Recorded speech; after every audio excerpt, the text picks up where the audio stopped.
Ah, can't let RJ be right. What's going on, guys? How's everybody doing tonight?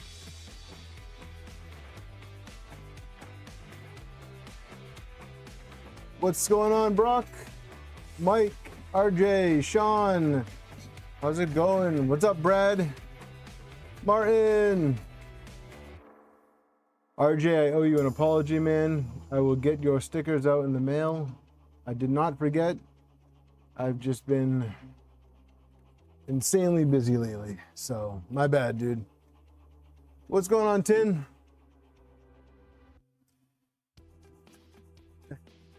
How's everybody doing tonight? So, let me, I guess I turn the music down. I'll turn it down a little bit more and turn it down on my end. Rigged. All right, so tonight's gonna be a little bit different because I'm in between projects. So a lot of you guys know I have a nebula that I'm gonna be building, and I have just about everything here for it. I'm still waiting on the frame. Oh, camera moved. There we go. Yeah, no, RG, I did remember. I feel bad. It's just I'm finishing up with the classes for the summer. Actually, tomorrow I'm taking the final for my accounting class, and I'll be done for the summer. So I'll get like 3 weeks off to chill. Oh, my beard looks ridiculous.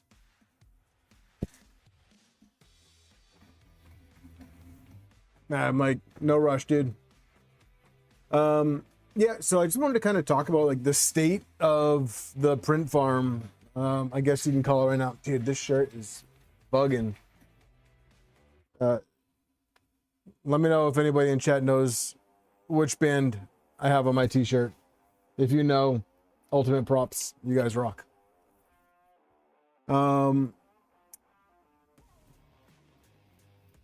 No, I appreciate it, Repo. No, I'll get them out. So yeah. Hell yeah, Mike. First person to comment on it gets it right. Good job, dude. Yeah, DGD. Probably my favorite band ever. So this one's for you, Mike.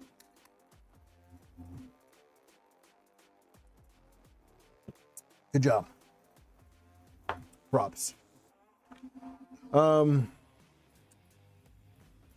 Dude, that looks bad. Should see the other guy. But yeah, so got some updates. As you can see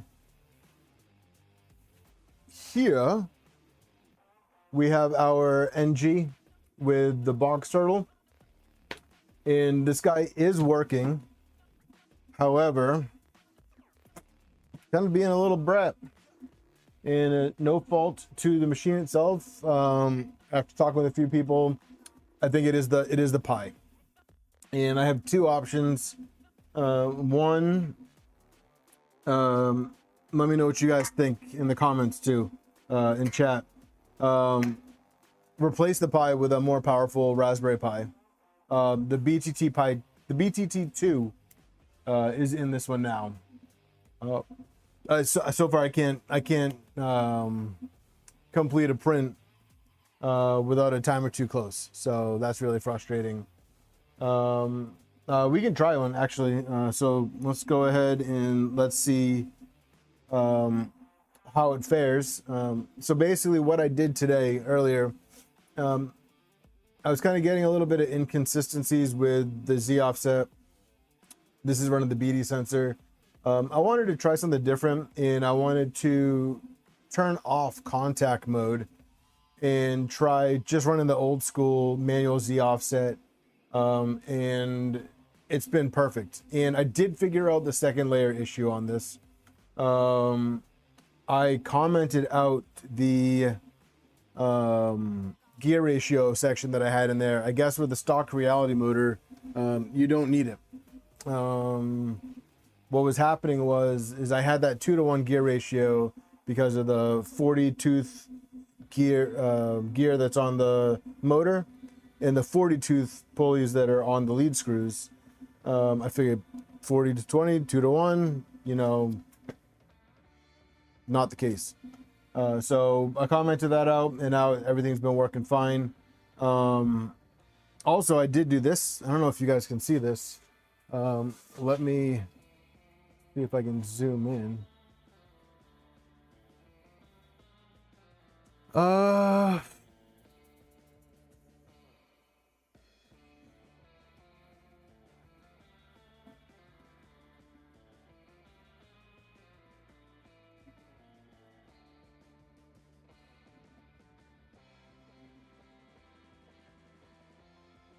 What's up, Jason? Oh no, you could pause it on the shirt, RJ. You could pause it on the shirt. What's up, BBs? Brad, no. So Brad, let me just say the Big Tree Tech 2, the Pi 2 is phenomenal. I run it in multiple printers, but I think with the box turtle itself, I think the biggest issue is that, so I'm running the CAN bus on the toolhead, the CAN bus on the AFC light. You know, I have the LEDs in it. I'm building this printer for show, really. I mean, the printer is being built for 3D Printopia. And with the LED effects and, you know, a few other things, it just seems like it's too much for the Pi 2. Let's see. RJ, I thought that the BTT2 was equivalent to a Pi 4, but it might be the Pi 3. But, you know, I could be wrong. I'm not, you know, that savvy on that technical aspect. What's up, Birdman? What's up, Medic? What's up, Rook? So, Rook, we can go through all of them tonight. You know, I just kind of wanted to hang out, talk with you guys, give you guys a little update of the channel, the printers, me, the state of everything for 3D Printopia, projects coming up, projects that we're going to touch again. But yeah, I just didn't want to cancel the stream tonight. And I didn't want you guys to go a week without me. So just being selfish here. But I think the octopus would give enough what? Yeah, Brad, I do. I think, so what is it? My 2.4, this one right here. This is running an octopus, and the Pi is powered from the octopus. And I have not had a single issue with it, with the half a dozen prints that I've done on it since last night. Rook, 3D Printopia is, so it's EARF, Eastern Rep Festival. It's just like Rocky Mountain and Midwest or Mountain or whatever the MRF is.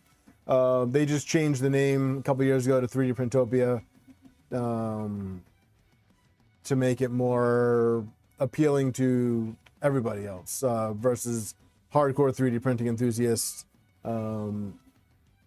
So yeah, when I say 3D Printopia, I mean EARF. Use those interchangeably. This is my second year going to the show, first year doing my own booth. And I don't know if he's here, but Django and DF in chat are going to be in the booth with me. So if you're in the Maryland area the end of next month, I believe it's the 26th, 27th, 28th, Friday, Saturday, Sunday, but I think the show is Saturday and Sunday. But if you're in the Maryland area, come hang out with us. And I think what we're going to do is something a little bit different that I haven't seen other people do is, you know, Django and I were kind of joking around with the idea, but I think we might do like a pre-EARF stream in the hotel of prepping the printers before the show. Kind of give you guys a little bit behind the scene action of what a noob like me does to get ready for a show while I'm there. But that's like a month away, so don't worry about that right now. See, yes. What's up, GTR Dead? What's up, Robot? Let me go back. I think I missed a couple of people. Martin, I think I already said hi to you, but hi again, Martin. BB's, 3D Medic, Birdman. What's up, everybody? Mango. Yeah, so, but also let's talk about the 2.4 real quick. Let me get this off of just the creepy following tracking thing and just kind of, nope, wrong way. Woo.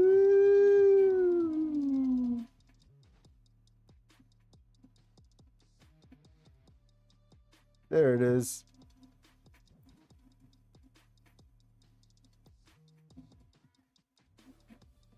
This guy right here.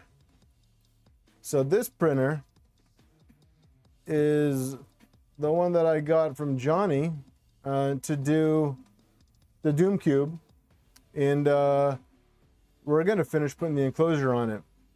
So let's grab. I was waiting on some tape to come in, but we have 3 panels on it right now: back, top, and the right side. The door is over here, but I ran out of tape for the left panel, so let's go ahead and get that on while I'm thinking about it. So preset,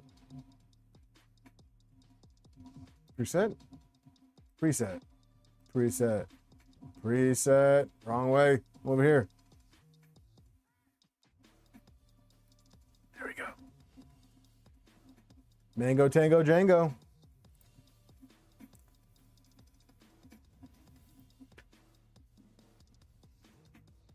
Over here. Over here. Hey, there we go. All right, over here. All right, so we got our tape.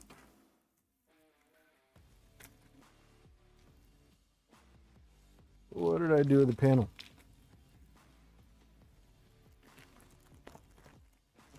So while I'm getting the tape out, what is everybody else working on? What are you guys working on? I know I'm not the only one working on stuff.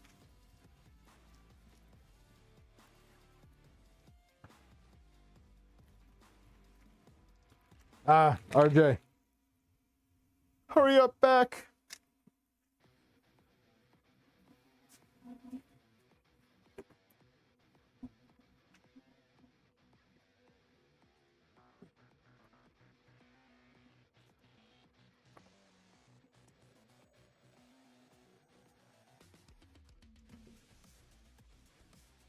Yeah, so I got this 2.4 in Pulsar.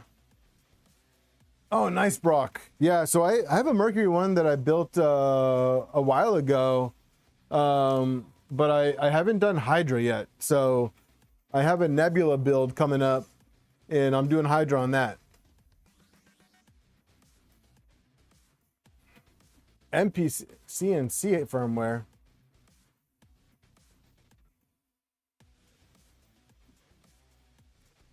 John, I'm gonna need you to elaborate on that. Any other parts? Sinking heat sets into a complete NG kit. Nice, Mike.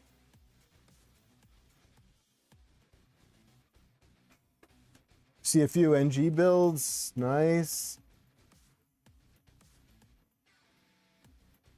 Yeah, Brock, that was the plan. So far I built 2 NGs. 2 Mercuries, one for me, one for a buddy. And I wanted to do a Nebula. And DLL PDF was awesome enough, along with Fabrico, to sponsor a Nebula build for the channel. So I have all of the stuff that I had to get for it. And I have the stuff from Hector. minus the rails because they're out of stock right now. And then I just got an update from DLL PDF that they got all of the materials in, and now they're going to start the coating. So hopefully it's not that much longer, because we got to get that thing built, because that's coming to 3D Printopia with us.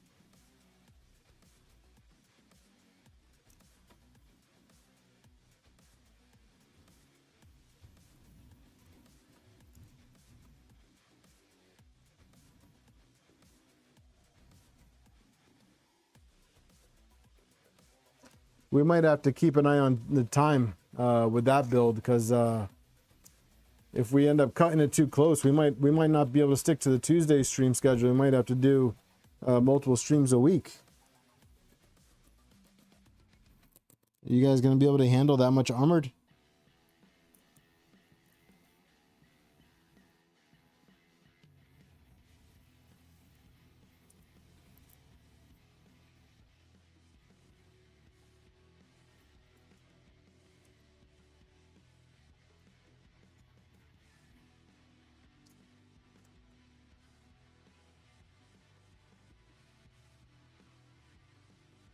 Oh, nice, John. Are those the blasters that you just recently built, Shrimp, Martin? That the ones that we're talking about on projects in Dad's garage stream? Whatever shall we do? What's up, Musaka?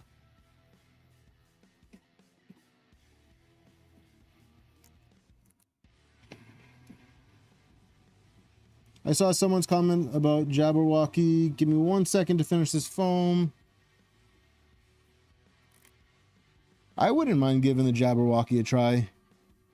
I have used the Faded Conch before, and it was a pretty solid hot end for, especially for the price. I think it's like, what was it, like 30 bucks or whatever for the 45 bucks or whatever for the hot end. So, I mean, that's a really good deal. Especially for one that flows in the 30s. Second NG shows up any day now. Is that the Fabrico kit?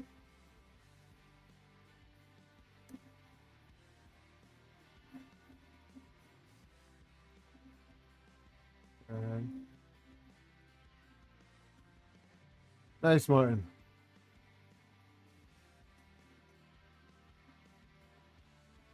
Yeah, so I also went with Annex clips for this one, just like I did with the Trident. Ended up being a big fan of those.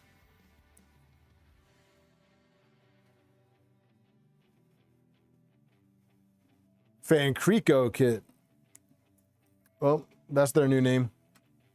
Fancrico.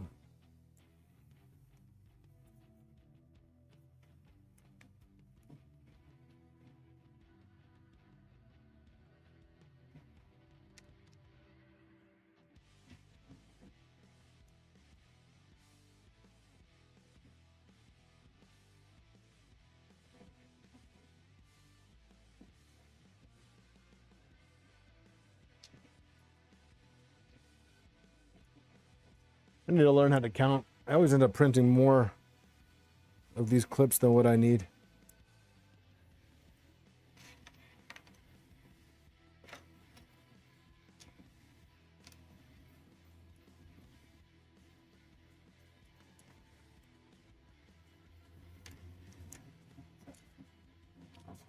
All right. So, boom, and panel. I'm gonna get you guys dizzy with this camera. All right, so I need to throw out some thank yous like I do all the time, and I will show you what the thank yous are for. Give me 1 second. Let's get this on.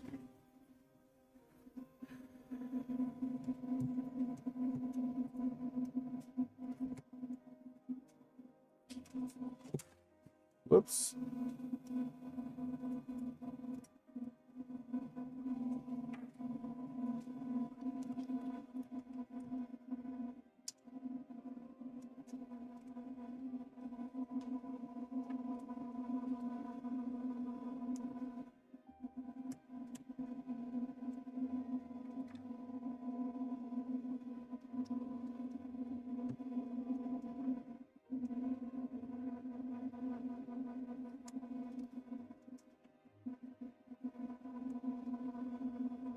That's a 4mm one, so that was too short.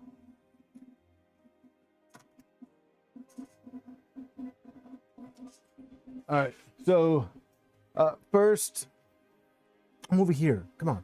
All right, so like I do almost, it feels like every week now, I want to say a big thank you to Eric. I'm not sure if you're here, but the screen that you see on the Ender 3, that one is donated by Eric.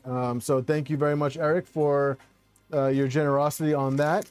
And the screen that you can't see yet because it's going to be going on the Nebula, was donated by Brad. So thank you very much, Brad. I really appreciate it. You guys are awesome. And yeah, so words can't express how thankful I am. And obviously Eric for the microphone. You know, I was listening to a couple of the streams and some of my media from before and after, and man, this microphone makes the world of a difference. So thank you again. But also thank you to all of you guys for just showing up every week. I don't know what it is that you guys like about me, but you keep coming back, and thank you. It means a lot. And yeah, hopefully the content is enjoyable and the chats are fun. And you know, I mean, obviously you guys are here, so you must like it. But no, I appreciate each and every one of you guys. So thanks for hanging out. Don't put this away yet. We still need that. And I'm not sure if he's here, but LTX, dude, you're awesome too. I didn't forget about you. LTX hooked it up with some panels. As you guys know, it's the regular schedule. Yeah. What's up, John? Welcome. A sharing gluttons for our punishment. I was talking with Django about that, and because he was we were talking about some pain points of the printers, and you know, we were both just like, what the hell's going on with the NG? Like, why is the first layer going down so nice, and then the second layer just looks like complete garbage? And then, you know, we're digging through the configs, and I was like, let me try it without this, because just out of curiosity, I was like, all right, I'm going to tell it to move Z down 100 millimeters. And that damn near went all the way to Z max. And I was like, yeah, that's not right. So I was like, all right, let me go back to 0 and I'll send 50. Then I measured it. Spot on 100. So I was like, all right, well, Z is obviously moving twice as much as it should. So I went back, double checked the config, got rid of the gear ratio, sent it again, spot on. You know, I told it to move 50, it moved 50. So that config was all butchered. But that's what I get for doing just a copy and paste from one printer to the next. Don't do that. Don't do that. Even the same printer, for some reason, if you change one or two components. What's up, Timor? You know, you change any of the components, like even if they're identical, you know, just do the config the right way. Don't try to do it fast. If you guys didn't see, I dropped a video today for like the first time in months. I went ahead and did the cartographer install, which was fun, and honestly the video went pretty smooth. Install was pretty quick. I took about an hour's worth of footage and trimmed it to, what the video come up to, about 25 minutes or so.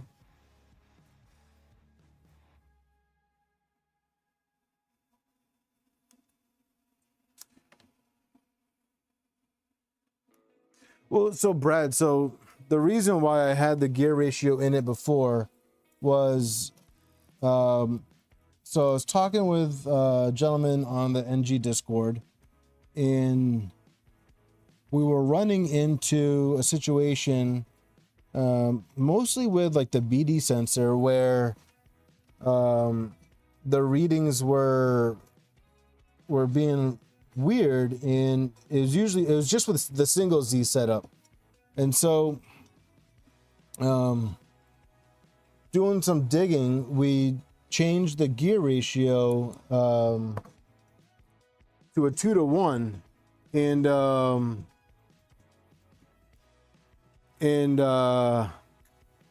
that seemed to have fixed that interesting issue. So I thought that, you know, with a single Z setup, that you really needed the gear ratio, but apparently that's not the case. It all depends on what motors you're running, as well as the lead screws. So, but you know, I should have known that. I had different motors on the blue NG, which is what I took the config from.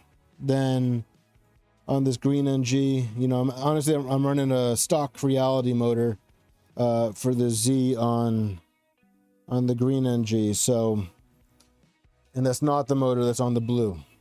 There's no Creality motors on the blue NG. Let's see. There's a fast video. I caught it just before the stream. What do you think of it? Did it make sense? Hopefully I didn't mumble too much in it.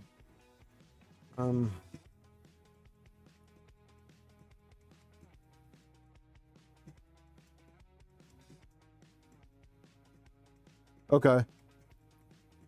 Well, hopefully my config didn't cause any damage for you, Brad. As long as the magic, no, you know, knock on wood. I've gotten pretty lucky with Magic Smoke, and I'm actually literally going to knock on wood. So there we go.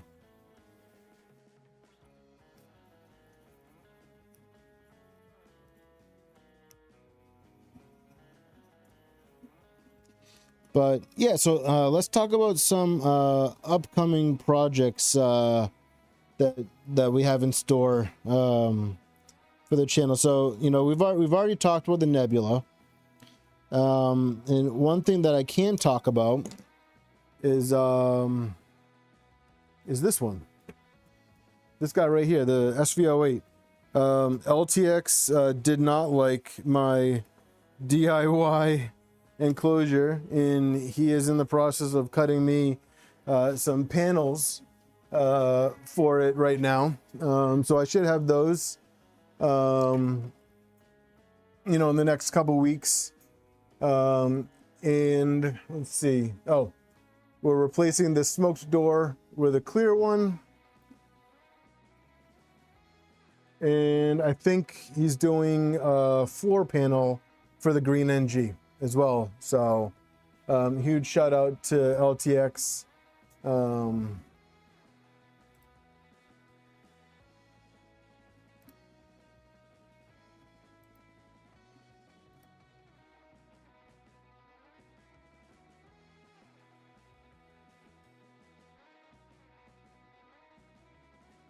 Yeah, huge shout out to LTX. I appreciate it. Video good, awesome, thank you. Config was good. I used my metal bed scraper when I first got home.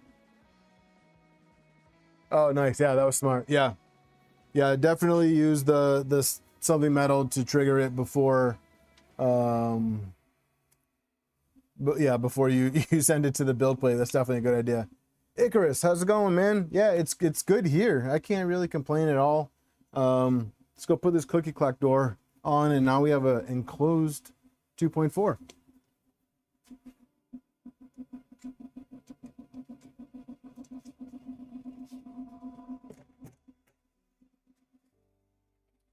Cool. Yeah, so we'll get back to, I'm over here, camera.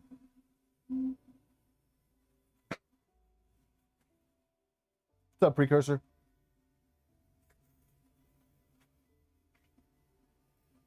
Couldn't keep it lit. You posted your progress? Nice, dude. Yeah, that honestly that makes me wanna try out a Goliath.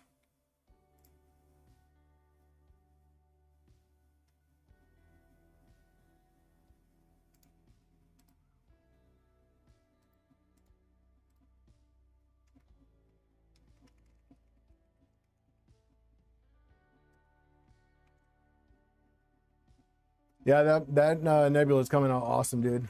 I'm really excited to build mine. I just got word from DL PDF today that shouldn't be that much longer. So I'm very excited about that. Let's see. Let's clean this door. Let's clean this door. I want to print something on this on the 2.4. Let's see.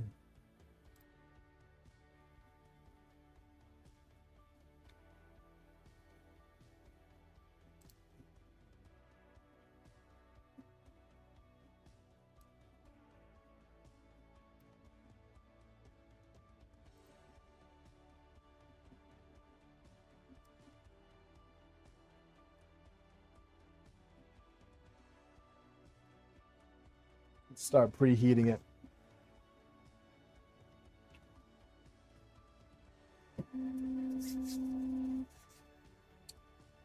Oh, Trident just finished print. Sweet. Actually, you know what? Let's blue. What did I need to print? Why did I put the blue in there? I needed to print something in blue for the 2.4. Ah, I know. I remember.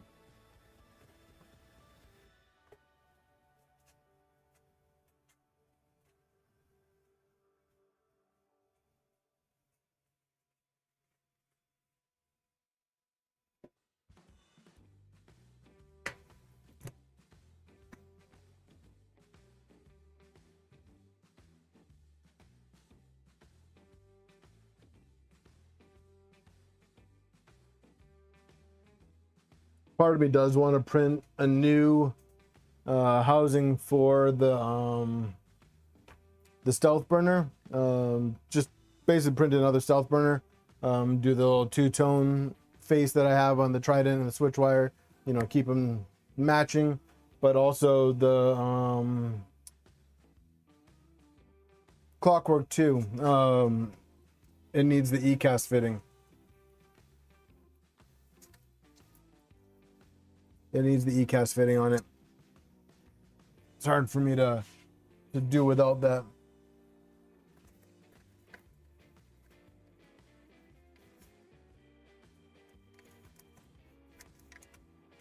Yeah, I was running some test prints today and printed a little unicorn for my daughter and articulating snake for my son.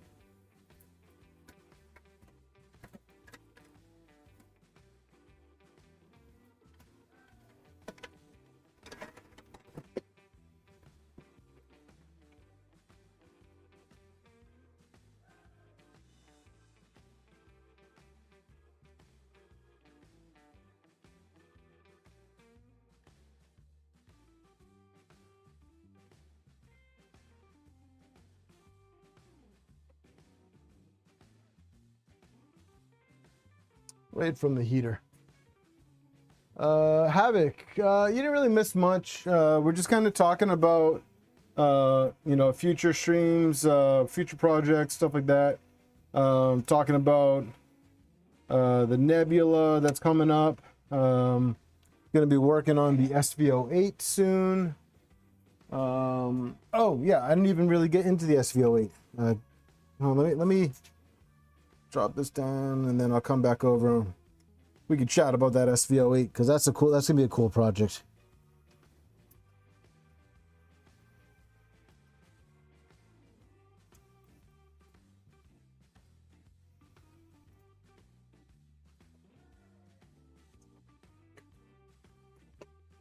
All right, so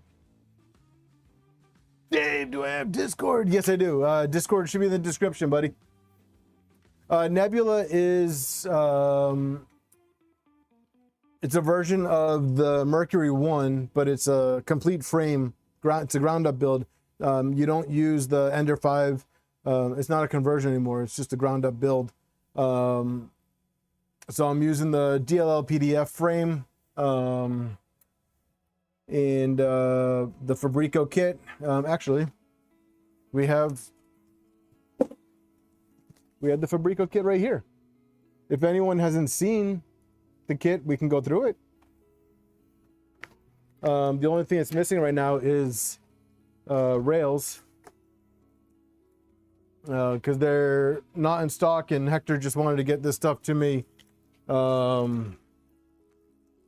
Hector just wanted to get this to me before probably you know, it slipped his mind. What's up, projects?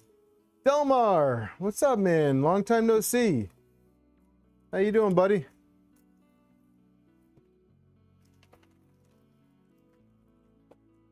Yeah, so this is all, you know, big thank you to dropping stuff, to Hector and the team over at Fabrico. They are far too good to me.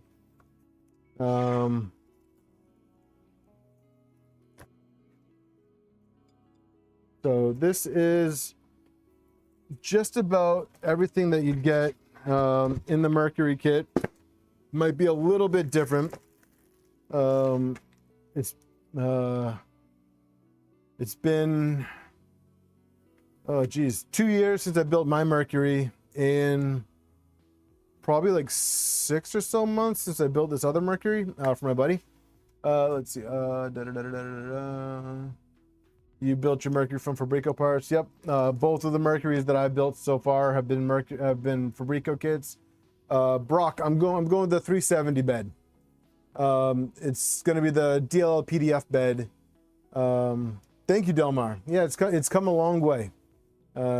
Big work in progress. The back wall is probably one of my favorite parts to it. My wife did a giant decal in the center. The 2.4 and the green NG is kind of blocking it. A few more builds and you'll need a bigger house. Yeah, I need to start. I think I need to start either making another shelf or purging some printers. Actually, what I was gonna do, but it got shut down by 3D Printopia, was I was actually going to raffle this. Stop following me, camera. I was gonna raffle off the pink NG. I'm gonna sell raffle tickets for it and give it to somebody at the show, but apparently the landlords at 3D Printopia, they frown upon paid raffles, and let's be real, I'm not in a position where I can just give a printer away for free. So I wish I could. Eventually, it's something I would like to do, but I can't just yet. But one day I will do a giveaway. I would do it here on stream, but shipping a printer is going to be a royal pain. I thought about doing like a pre Earth raffle and say like, hey, if you're going to be there, you could enter the raffle, but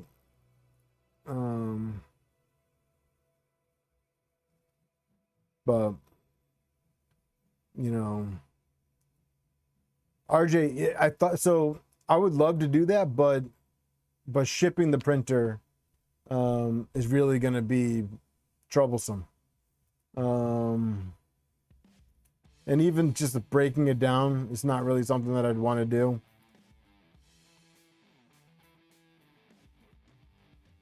There you go, Brad. All right, so we're preheating the 2.4. Everything's up to temperature. I'm just gonna throw a flow test over there, and let's see how. So this is fusion filament. You'll meet me halfway. My halfway point would be Maryland, so that's the furthest I'd be willing to drive. So, all right, let's start with the generic ABS profile. Let's change the color to blue. I want to make sure that the temperature changes. I want the bed at 105 or 100. And we'll name this Fusion Cool Water Blue. We're on 2.4.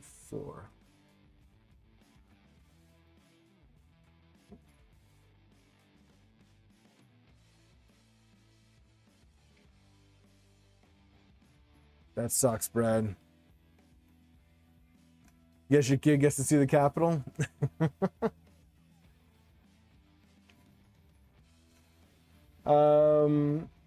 Yeah, so all right, so distraction. Squirrel. All right,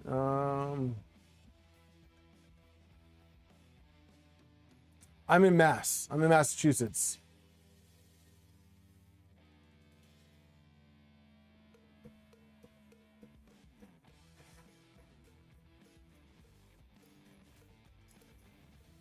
Asia, yeah, you know,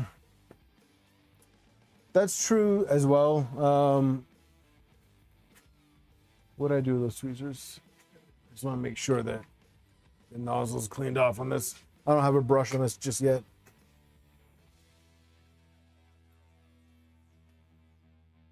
And the fans in that Nevermore are loud. Why, Icarus, you local here?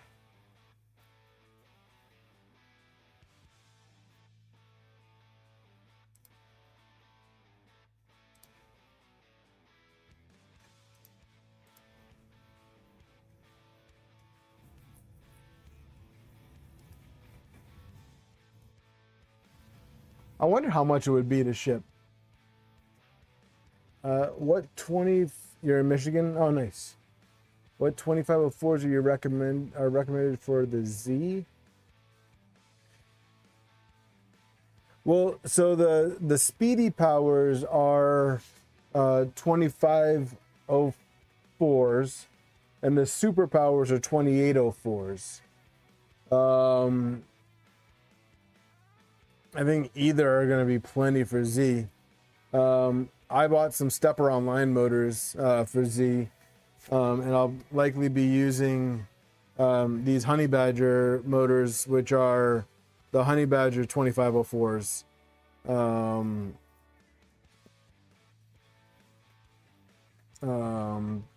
These will be going on the Nebula. Oh, but yeah, so Nebula, dude, brain fart. But yeah, so basically this is the Mercury 1 kit. So it comes with plenty of belts. Comes with a thermistor,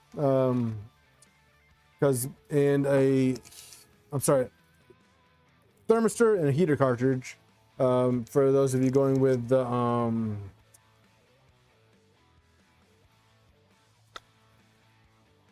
hello. Eva 3, most of the hot ends that you'll get will run that. Like, for example, the Dragon Ultra High Flow will run this.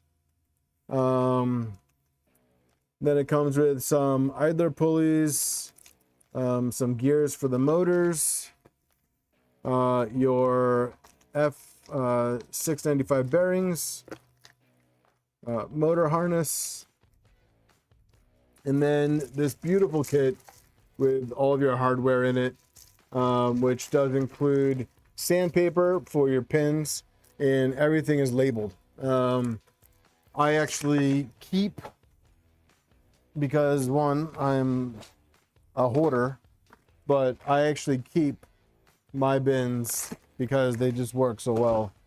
And I have another one in there too. I kept the other one. But yeah, so this is the Mercury kit. And then this is the Nebula hardware kit. This is a Fabrico Nebula kit. Comes with, you know, basically everything that you need. It comes with everything you need to build the Nebula. The hardware for the Nebula. And it comes with feet for the Nebula. And then here's your... Yeah, Delmar, I love those boxes. Those, honestly, I wish every kit came with those. But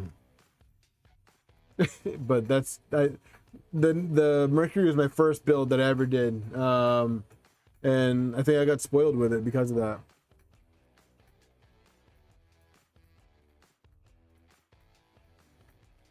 What kind of progress, Icarus?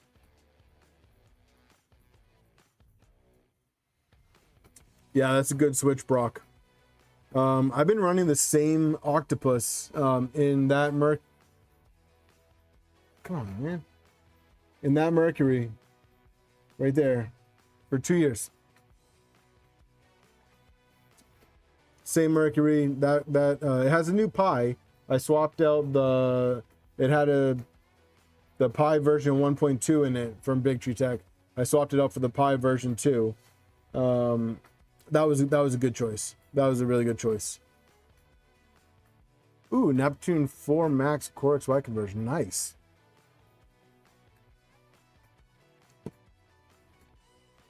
Very nice. Yeah, so over here we have my Mercury 1. We have the Cheedy Plus 4. Fantastic printer, especially for higher temp stuff. Right now I have this new... Come on, I can't do anything backwards. This right here is the new industry blue color from LDO's ABS lineup. Love this color. I'm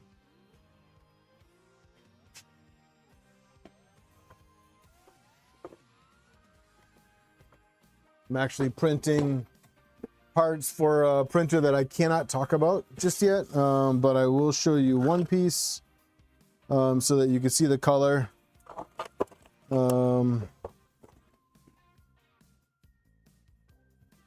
Hopefully the audio is not cutting. Thanks, Asia. So this is the industry blue. I really like this color, and just for comparison, this is it next to the Central 3D Printing's blue ABS Plus, which I love. This is not a good print to showcase because this is on an untuned printer. This is actually the test piece that I did for the Doom Cube, but yeah, this industry blue is I like it. It's like a bluish gray, very subtle color. Audio is not working?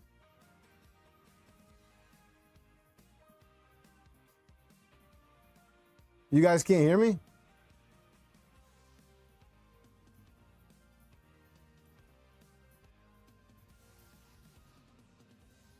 Can you guys hear me?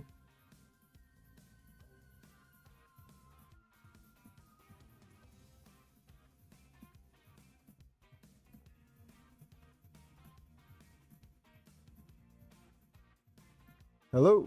No.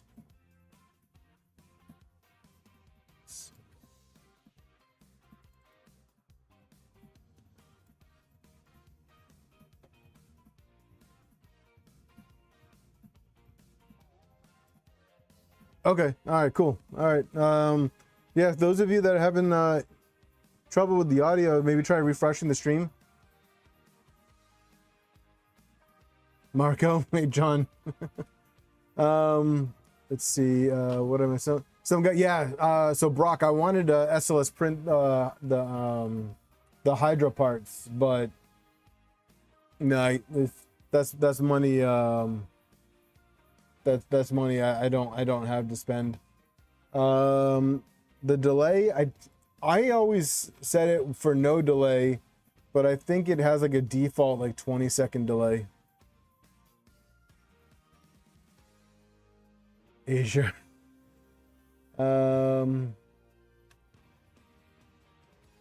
No, not fighter jet blue, Delmar. I do like the industry blue. I can't really show you guys any other pieces, but you know, this is just a generic piece of the project. But yeah, the color is awesome.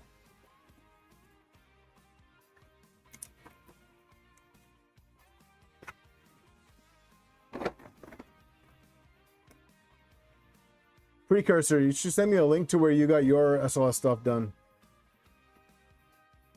Not yet, Delmar. It's on my list. It's on my list. I literally just placed another order with Hector a couple days ago. Well, I think it was last week for LDO filament. But I didn't have a need for that order for the ASA carbon fiber gray yet. But it's definitely on my to get list. I think I've now tried every color from LDO.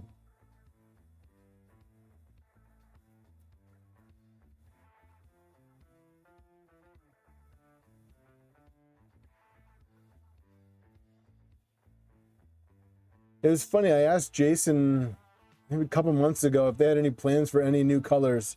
And he said not currently, because the I don't know.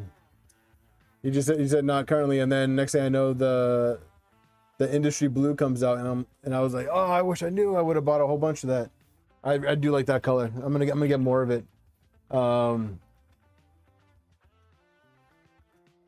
Martin, I don't need reasons to get filament. I need to justify it because money's tight, and I gotta allocate my printing money correctly.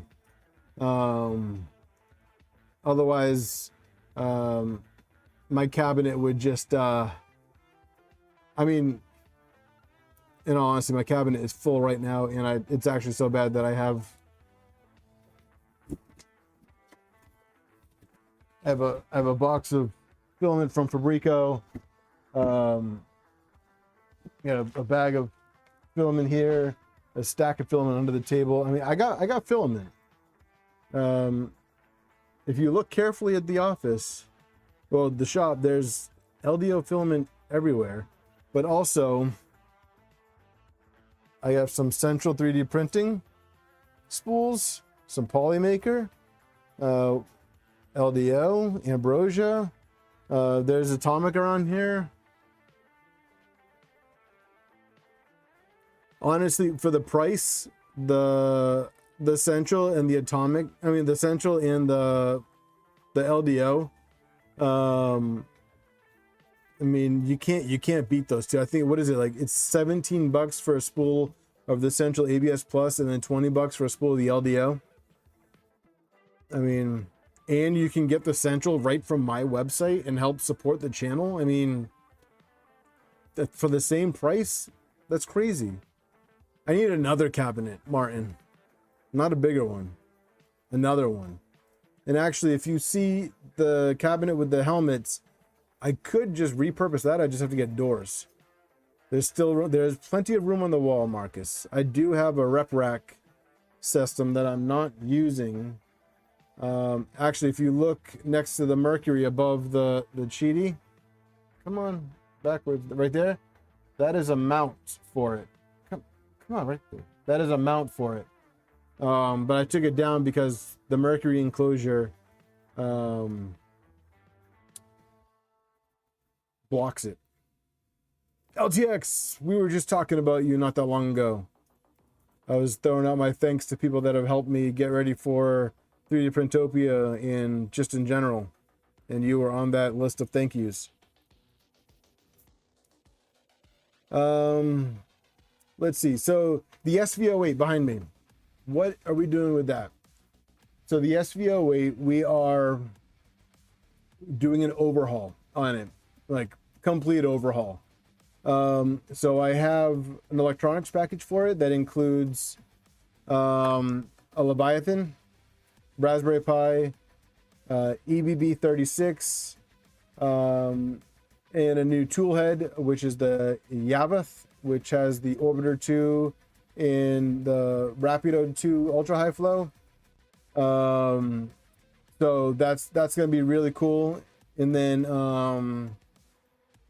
the bed, we have this.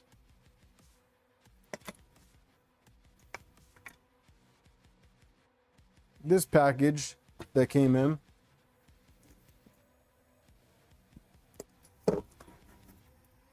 I showed it briefly in another stream, but not all of you guys were here for that stream, so we'll show it again. And these are just, you know what? Let me just grab my parts bin.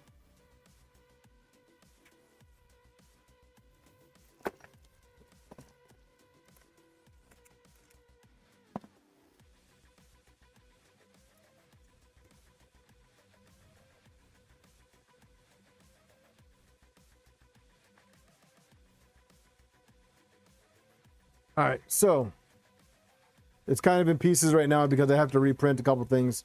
But if you use your imagination, this is the tool head. And actually, I lied. It's not the Orbiter 2. I'm using the G2 wristwatch.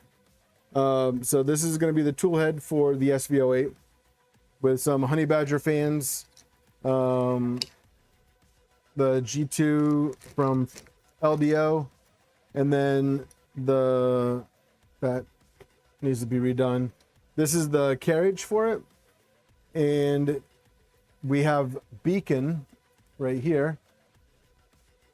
Beacon's going to be going on it. So there's that. The other option I was thinking maybe I'll do cartographer on it. And use the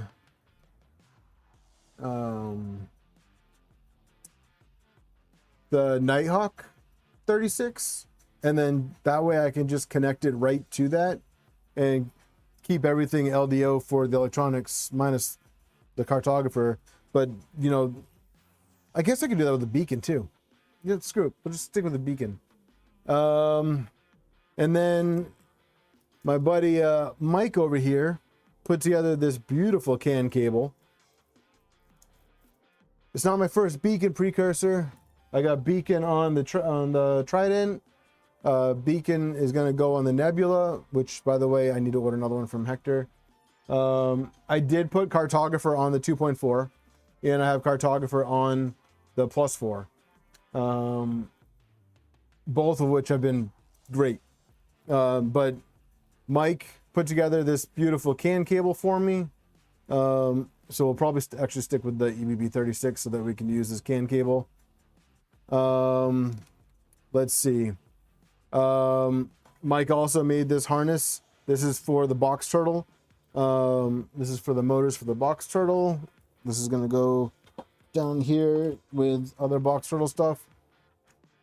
And then this is the frame for the bed.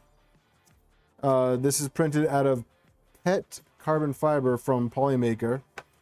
This is their Fiberon stuff. It printed beautifully on the +4.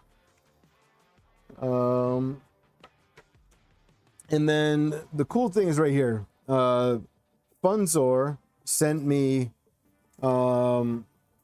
their graphite bed kit to test. So this is the new heater, which I'm very excited for, because if anybody here has any experience with the SV08, you know that the stock bed is garbage and the heater is lacking.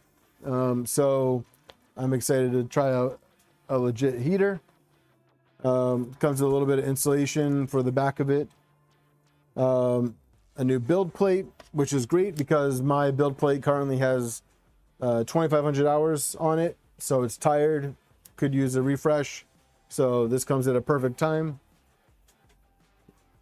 And you know, the star of the show is this graphite bed. No, it's not aluminum. This is graphite. So this is their graphite ultralight bed that I'm very excited to slap in the SV08 and get testing on. It's thicker, flatter, and should hold heat a hell of a lot better than the stock SV08 bed. So that's that.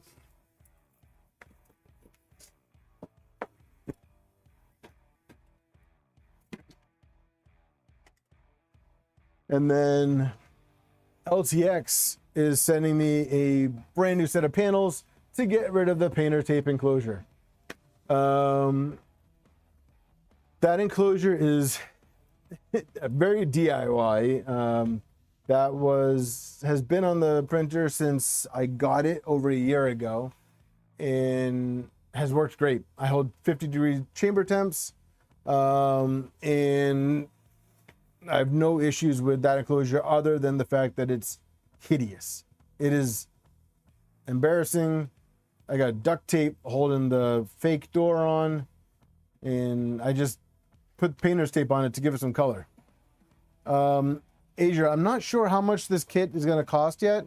If I had to guess, it'd probably be with the heater, print bed, the whole kit, probably $200 to $300.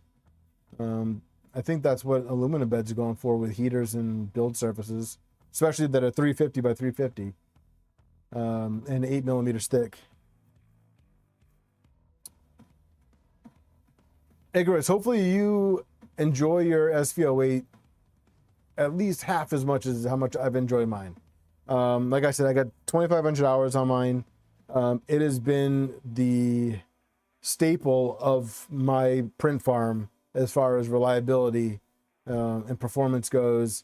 I sell NG kits on my website, and the majority of the prints come from that machine. Now that I have the Trident's been cranking out NG parts and Eric's 2.4 parts.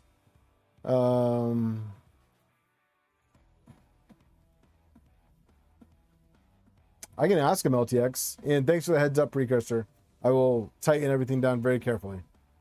Let's see. But yeah, the Trident's been cranking parts out. I'm excited. Now I have the 2.4 to start cranking parts out.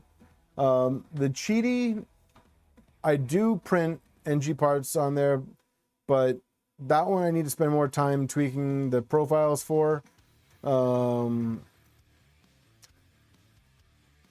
I've tweaked the profiles for on that one. I think the cooling needs to be upgraded because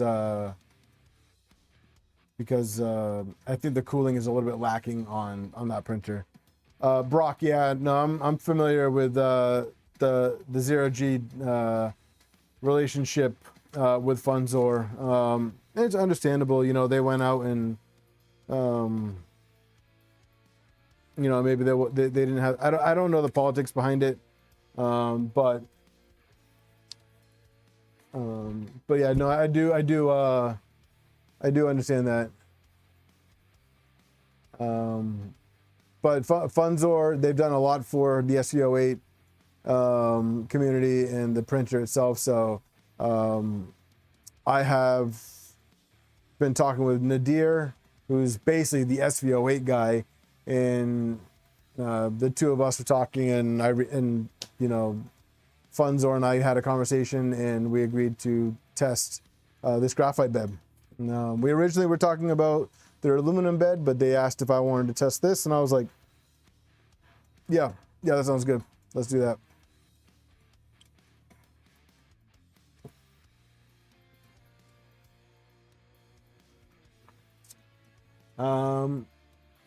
Let me get another print going on the Trident.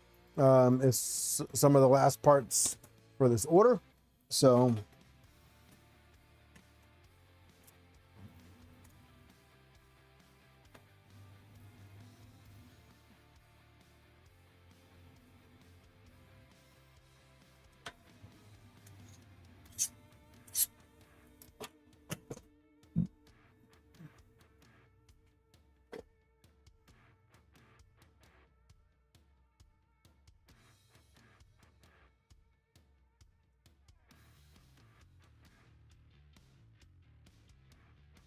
yeah, Brock. Yeah, no, I completely get that. I don't mind testing. I actually really enjoy testing products.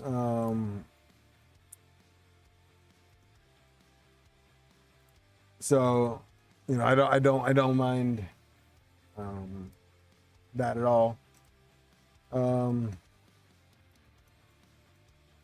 I will be doing a video series on it. I don't think I'm going to be doing that one on stream. At least not the bed install in comparison, because so prior to me actually getting this bed, I just recently started having issues with the stock bed showing signs of warping, and that whole like taco bed situation on the SV08. Granted, mine, I wasn't having any print defects from it. It was still within a range that the bed mesh could compensate, but I could start seeing that, you know, the middle was lower, the edges were coming up, all those signs that things aren't getting any better. So what I did was I ended up going and I did the mod with the silicone spacers, and that got rid of all of the flatness issues, really. It's perfectly flat now. It's like it's under 0.1 of deviation. You know what? I said we were gonna throw a print on the box turtle, and I forgot. I want to try this print again.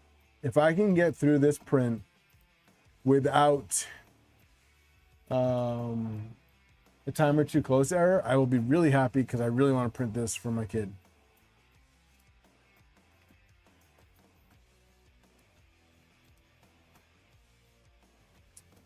Actually, you know what? While that's heating up and all that fun stuff, let me get the giveaway link open. Central sent over the codes before I even remembered to ask. That's how good they are.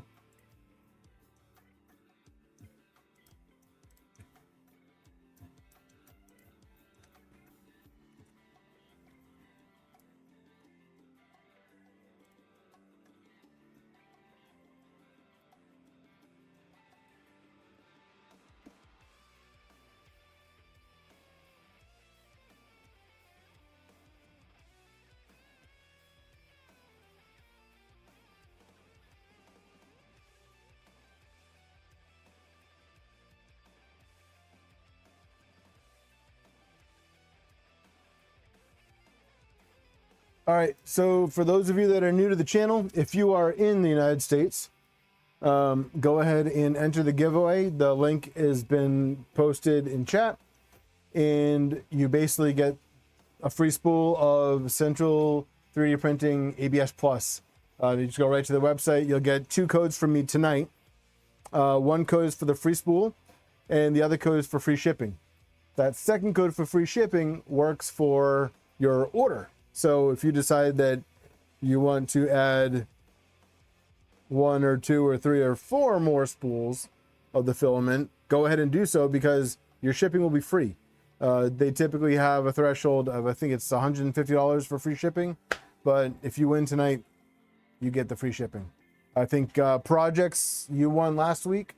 I'm not sure if you placed your order yet, but I know a few people here have gotten theirs, and it works for the full order. So, and it's not limited to filament too. So,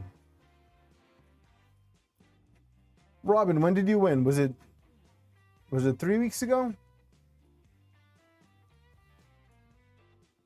Brock, yeah, it's US only. Are you in the US?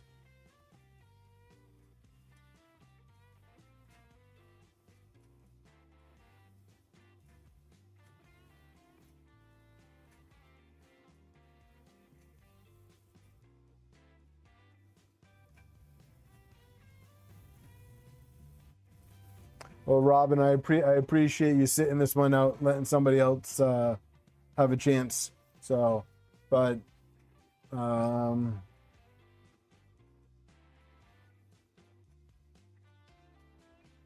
your free spool showed up. Oh no.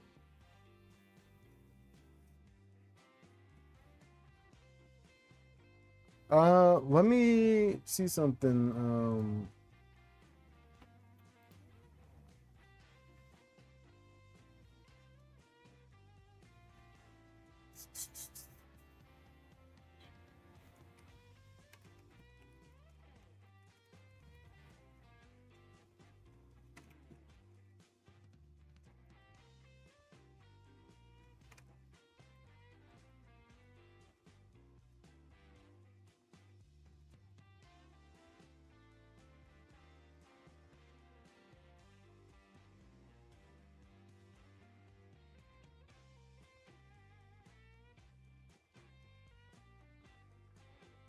I just asked about it, Brock, so we'll see. Oh, because you ordered 4. Oh, that, yeah, yep. I can see how that free spool would get interrogated. I think the same thing happened with Martin as well.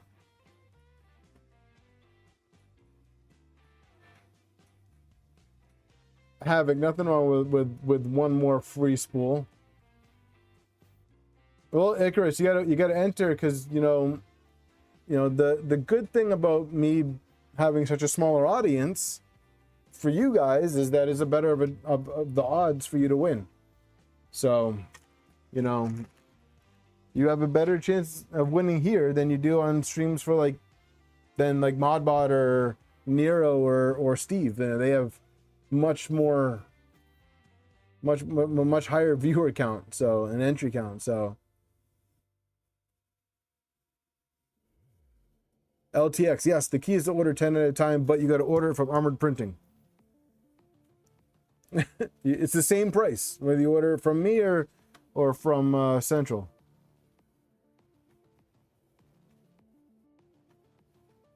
All right, and Brock, I just got word from Central. The intention of the giveaway was to stay in the US, but if you want to pay for the shipping, you can still get your free spool. So there you go, Brock.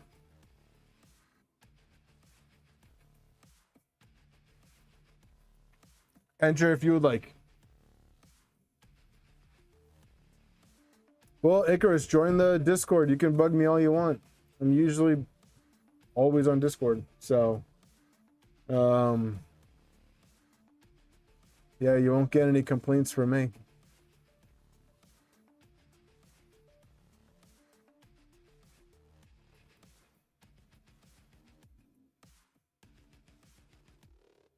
Yeah, I gotta place another order with them soon too.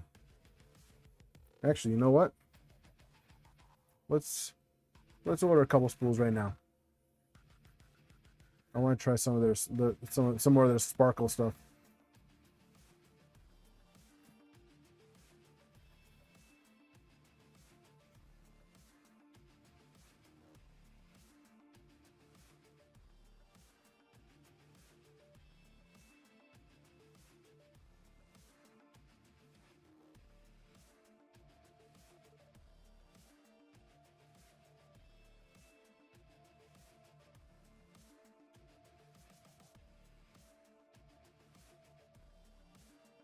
LTX, you said to try the purple. Let's do the purple and we'll do sparkle red.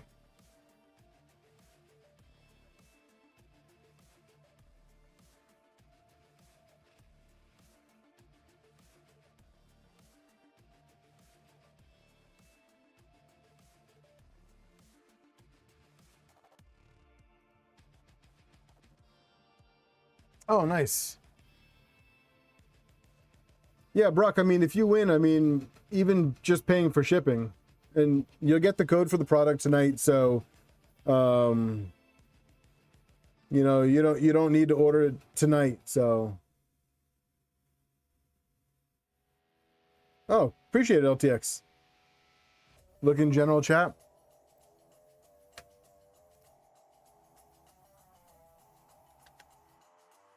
Oh yeah, that purple's awesome.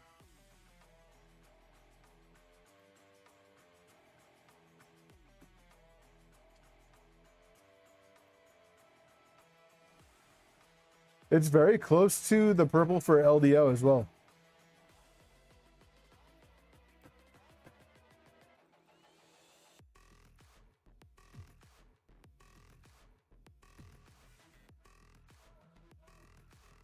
Lane 1 hub not clear. All right, well, looks like I've got to go do a little bit of maintenance on the box turtle.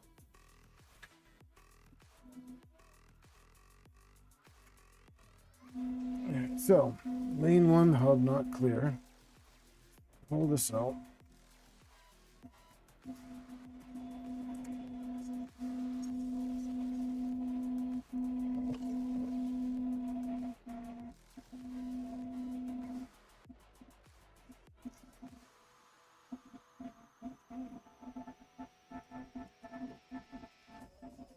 All right, and let's check the hub.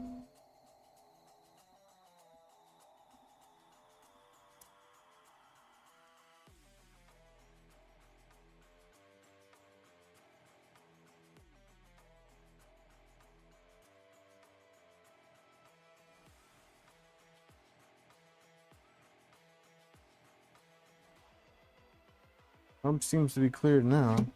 So let's go here. We want to load one.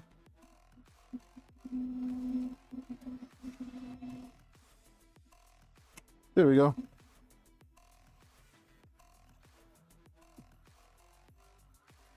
Sorry if my big butt was blocking the camera on that one.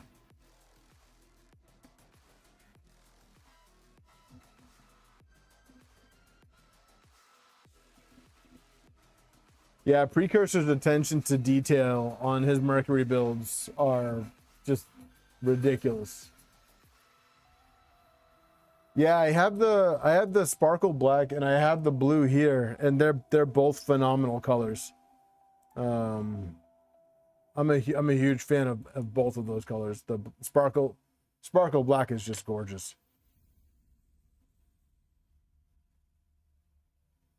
All right, let me make sure that this went all the way through. I may have to pause this and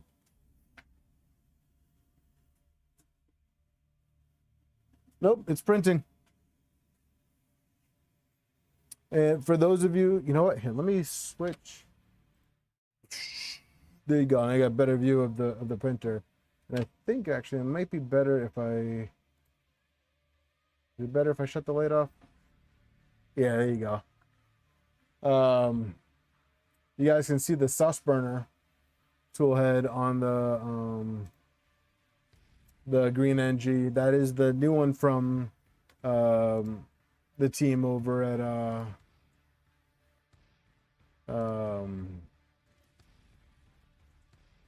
Armored Turtle, like William Mantillo. That's I think that's his baby. But that tool head has been phenomenal. Super smooth color changes, and it looks awesome. Oh, and our flow test on our V2 is done.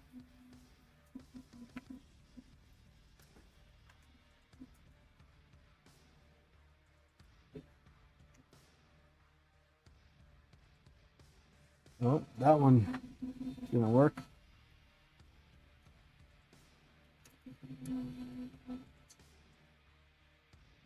Got a little bit of warping on these pieces, so maybe I need to preheat a little bit longer. Maybe I need a little bit more squish on here.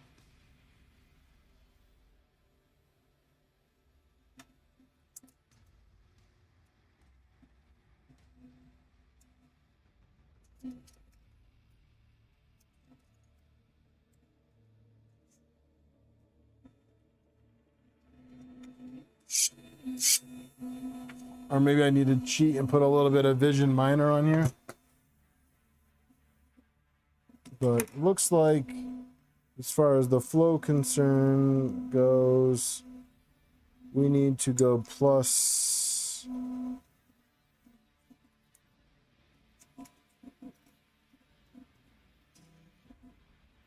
+10 on the flow.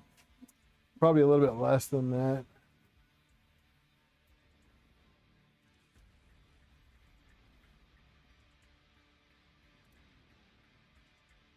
So let's see what the stock flow is at.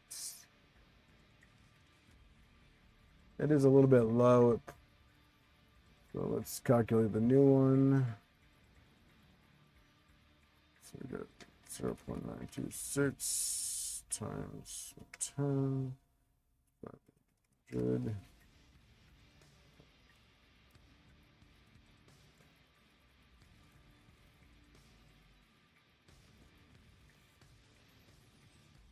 All right, so let's save that and do pressure advance.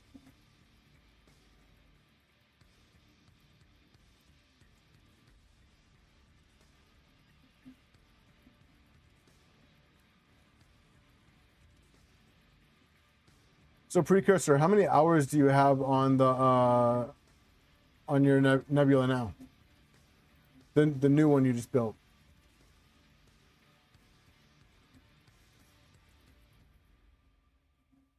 I think it's time for me to run another power outlet for this corner.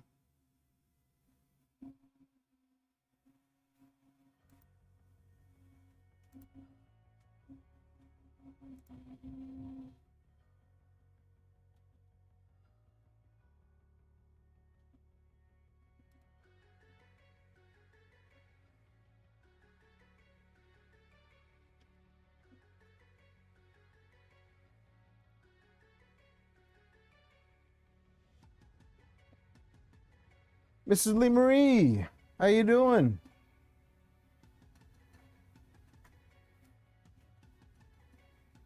Yeah, that sounds about right. 200 hours. Keela, are you guys not streaming tonight?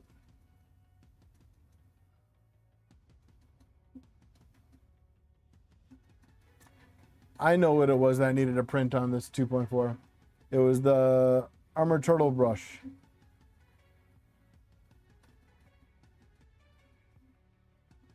$200 hours of benchies. So what is that? That's like 2,000 benchies.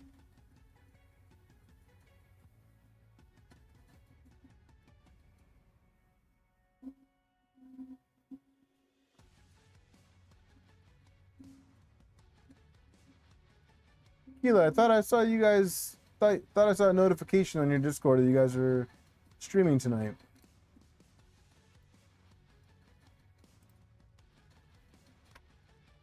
No stream tonight.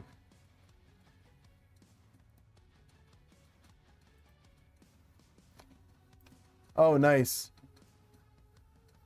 Yeah, I just was talking to a friend of mine about a fundraiser for a nonprofit. So, oh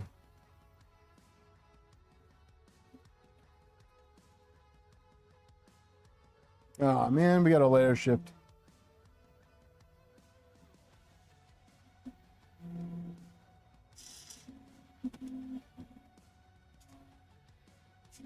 We got a layer shift, so that sucks.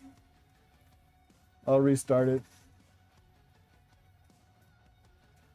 20 hours of Gandalf's.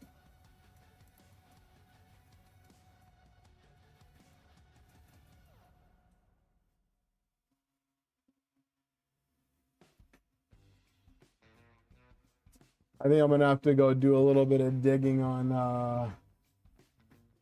updating or figuring out how to do increased or specific Z offset for filament, because I think the ABS is going to need a little bit extra squish on this 2.4.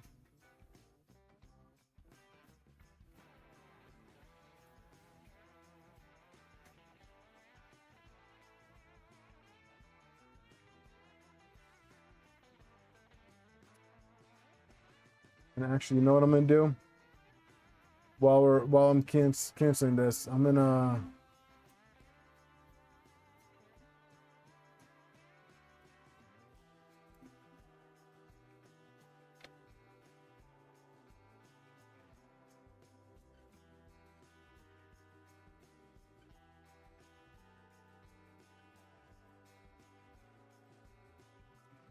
where's the macro for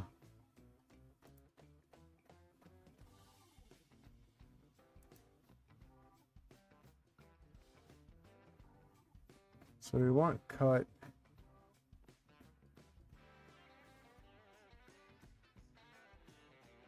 I want to turn off kick and poop. So how do I do that? Let's see, hardware.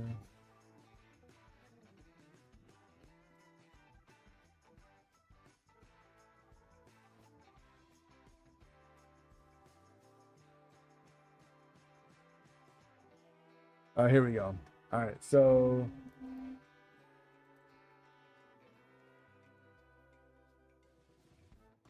And kick. Wipe, yes. Park, shore, cut, yes. So let's save and restart.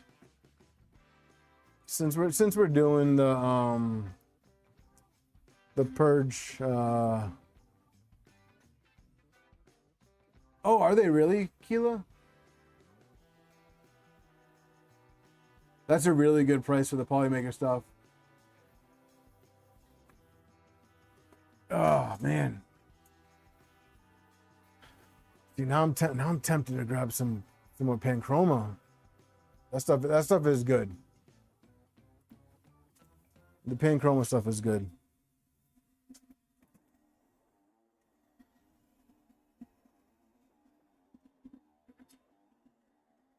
All right, so let's try this without the poop or kick. Let's see, you know, maybe it'll be a little bit less filament waste, but we got the purge tower, so we should be fine in that aspect. So let's go ahead and try this print again.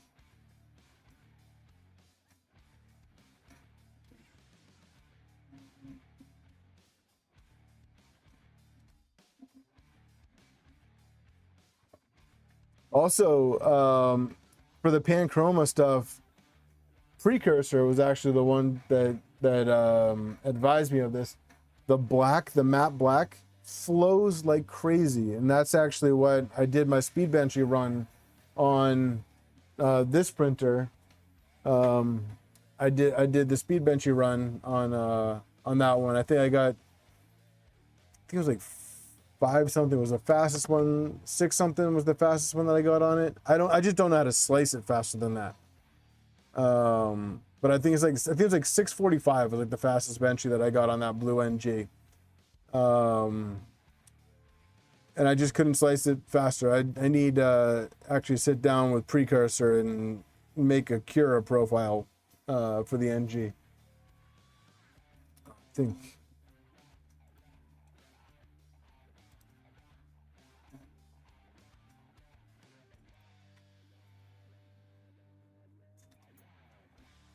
Dana Foos with the 20 gifted subs. Thank you, my friend.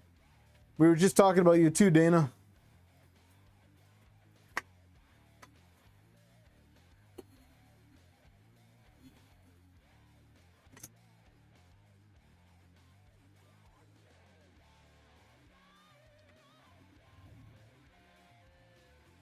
Diego, welcome. Dana, when are you going to get yourself a membership? Someone give Dana a membership. You know what? I'm going to send 5 memberships as well. Dana, hopefully you get one of these.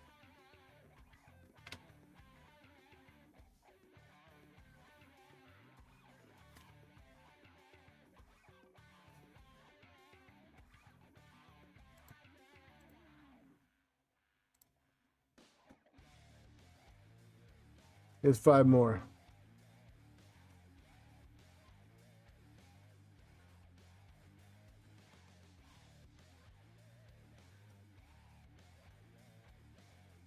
Dodged.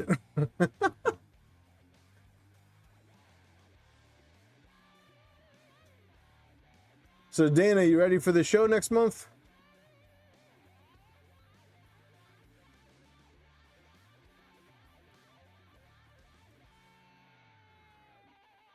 Thank you very much, Dana. You're awesome, dude. You just figured out how to turn that on.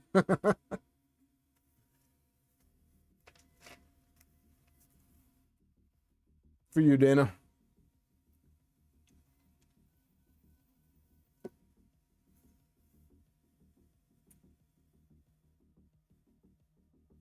Someone got you, Icarus. I'm not sure if it was me or if it was I think it was DF.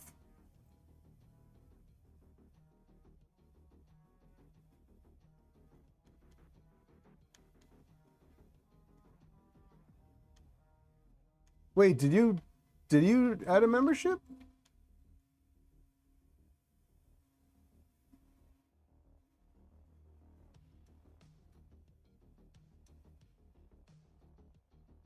Well, thank you for your membership, man. I didn't even see the announcement for yours. Was I away from the screen?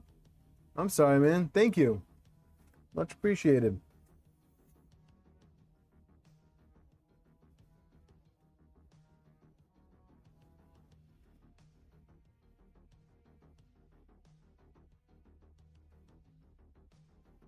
A trade show box to, oh my gosh.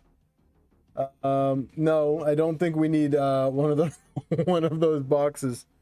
We'll just put everything in the back of the truck. I don't want a scanner. All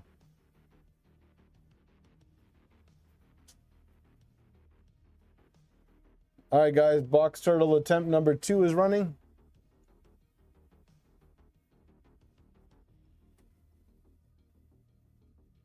Jimmy, welcome, man. I was talking about you earlier as well. With the heads up on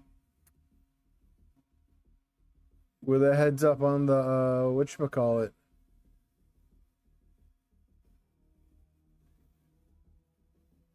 On the pie.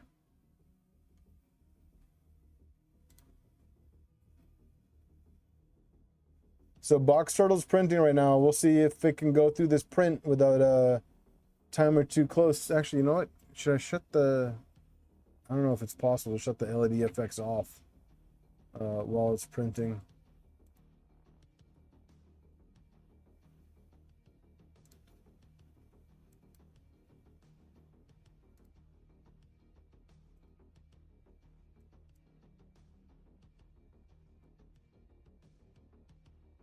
No. No, I can't turn the LEDs off. I need to disable I need to disable the LED effects, I think. Or maybe it sucks because I don't want to get rid of the LEDs.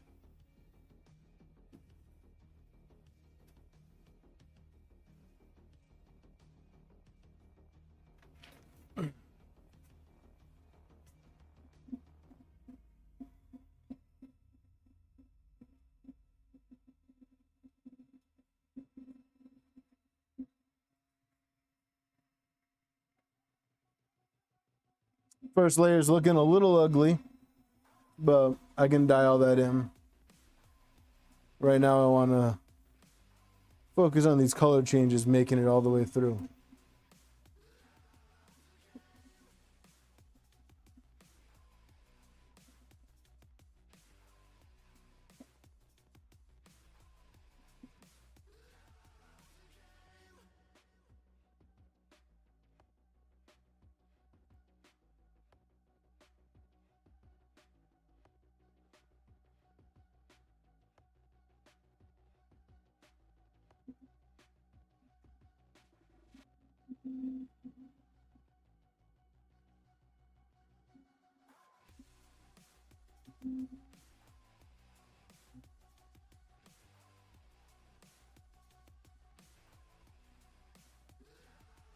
And so get rid of the rest of the red that's in there.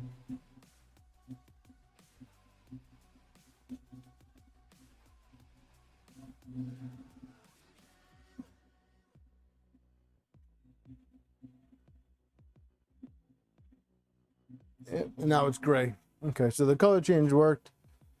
Django, what's up, dude?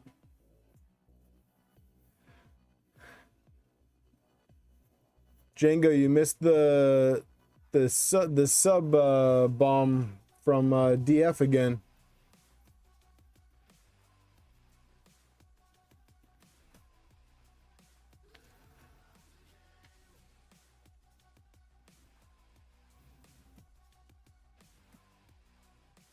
What's up, Wick Central?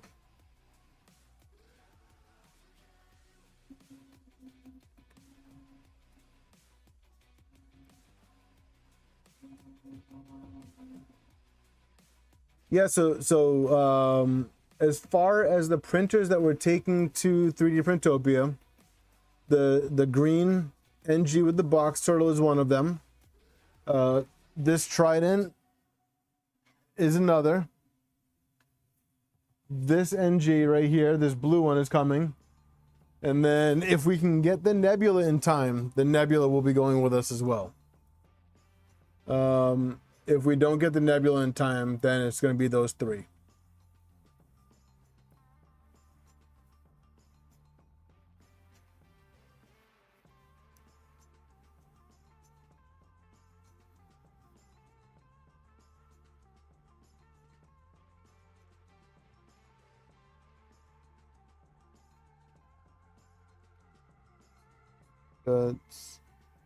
Those are done, those are done.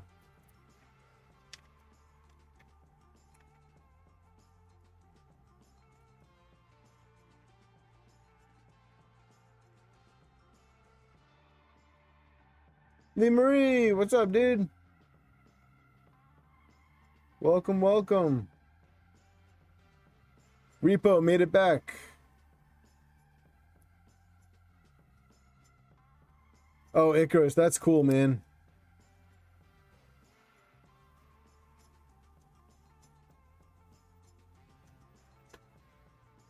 The first layer, God damn it. Did another layer shift.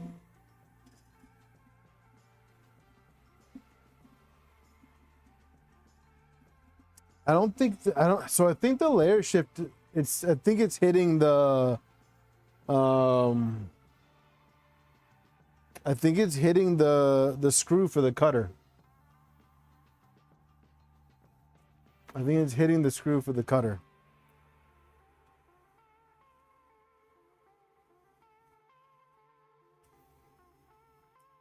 Is there a way that so Jimmy, to answer your question, the first layer, I think it's 50. I probably should slow the first layer down.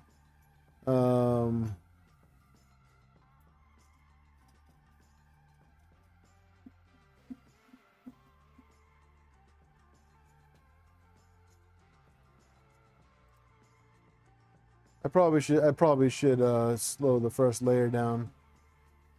Let me tighten the screw though.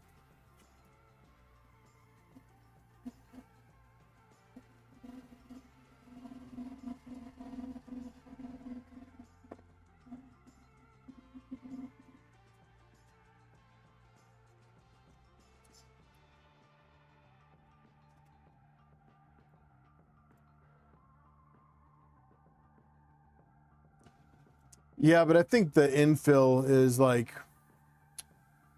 I think the infill is 150 or something stupid like that.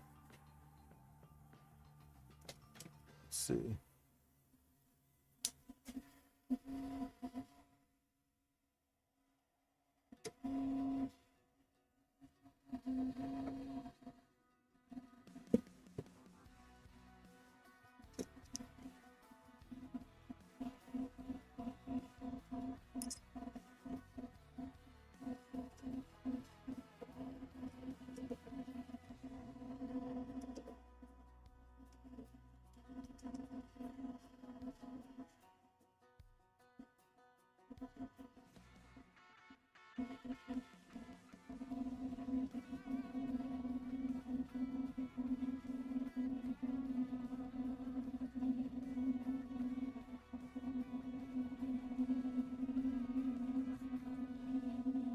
All right, let's clean this build plate off.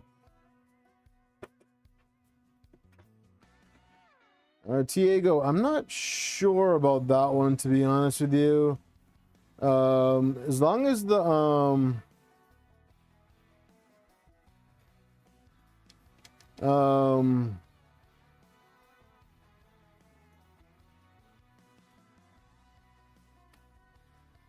as long as the extrusions are the same length and they have the same profile and stuff, I think it should be fine. The NG is pretty much compatible. Oh yeah, the first layer could have been a little bit better. We have to work on that Z offset. So, oh, Brad, thank you.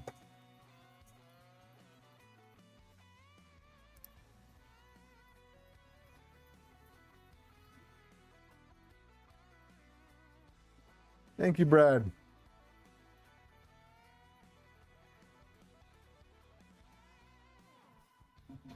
Let me put this Mercury stuff away before I start losing pieces. But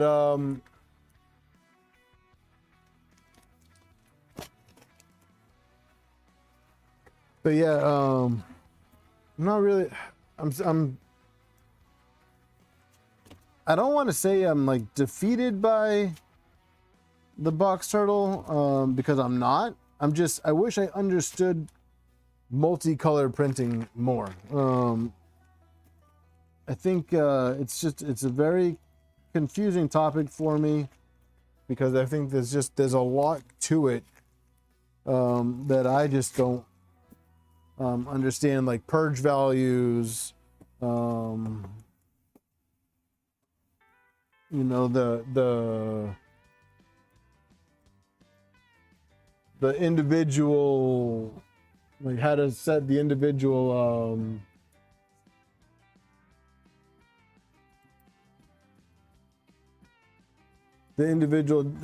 extruder values.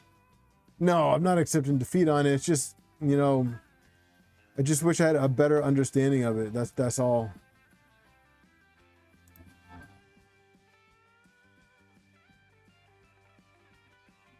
No, so I actually really like the box turtle. I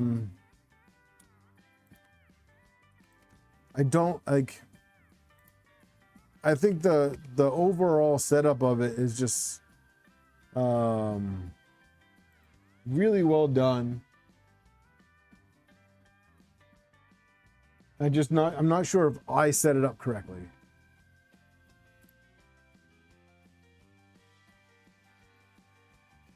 That being said, I do really want to build a stealth changer, and now that I have the 2.4, I want to do it even that much more. So no, I'm not giving up. I don't give up. I just get really confused and frustrated.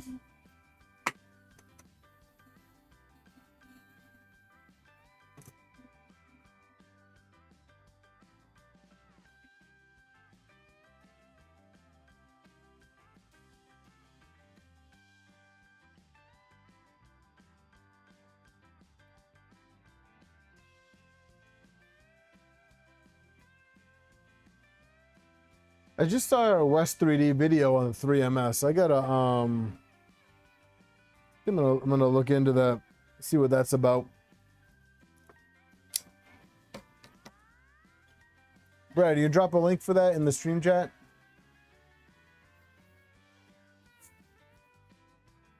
Maybe one day, Jimmy. It's just so expensive.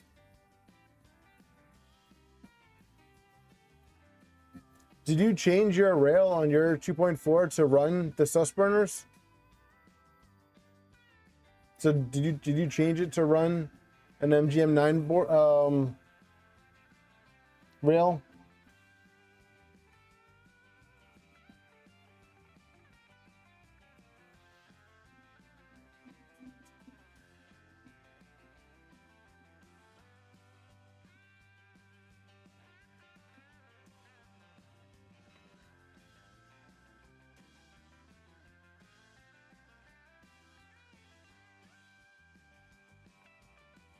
Got another clog on the Trident. Something fishy is going on in here.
Been fighting with clogs on this Trident all afternoon, and I don't understand why.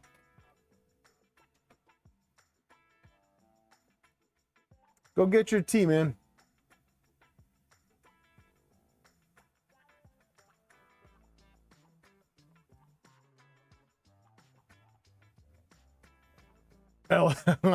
Repo, we're not doing it at 11 today.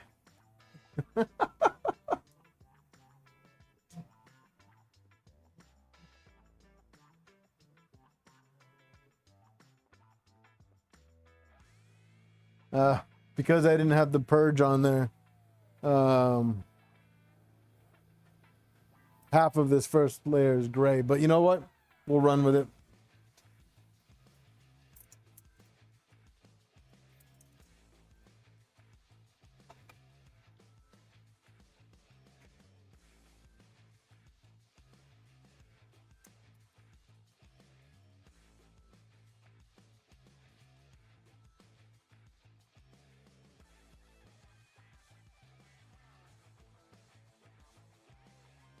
Yeah, I do want to try that LDO stealth changer kit.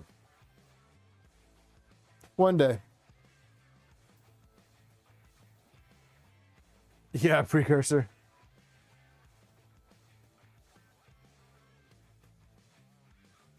How are you out of port, Django? You literally have 1,000 ports on that printer.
RJ.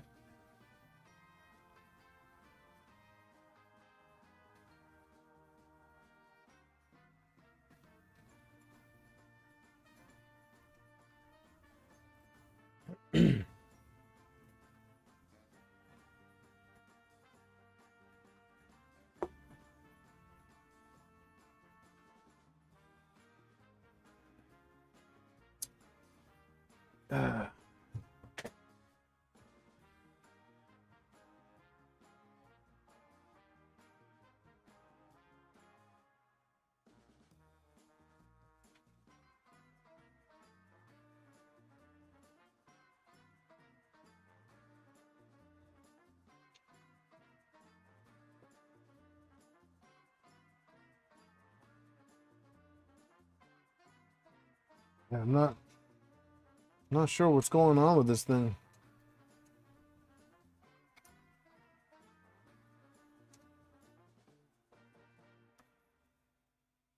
And where is my jabber tool?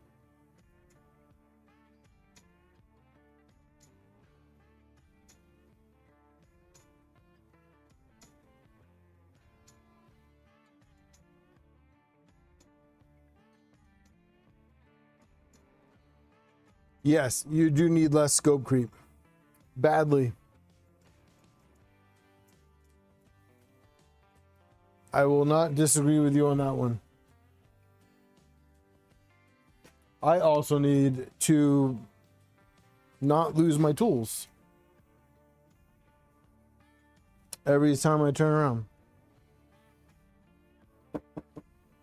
Where is my declogger tool.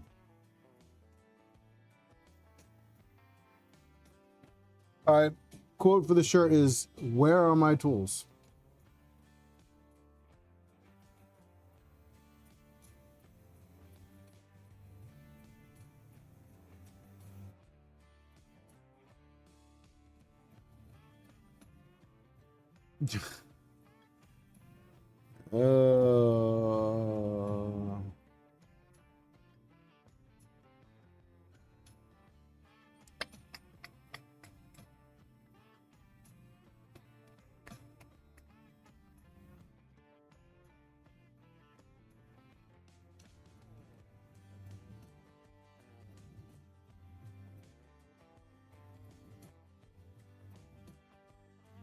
I don't know how I do this.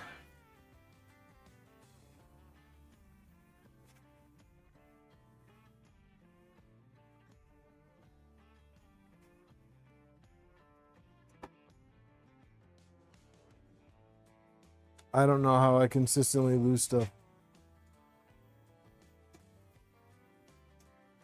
Scope creep is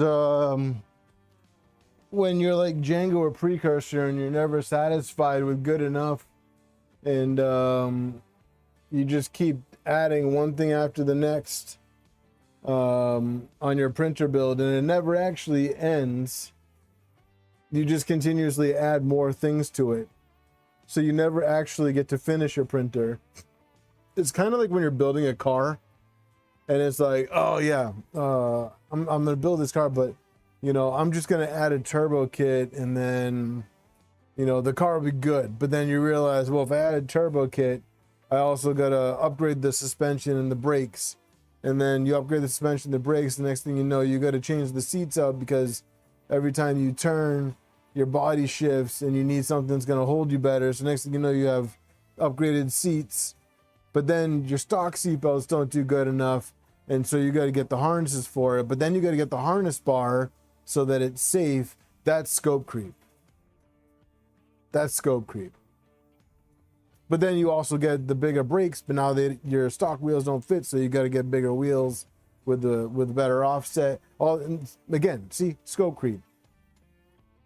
But also because you got the new wheels, you got to get better tires, and because you upgrade the turbo, you got to, you know, you got to get stickier tires. You see where I'm going with this?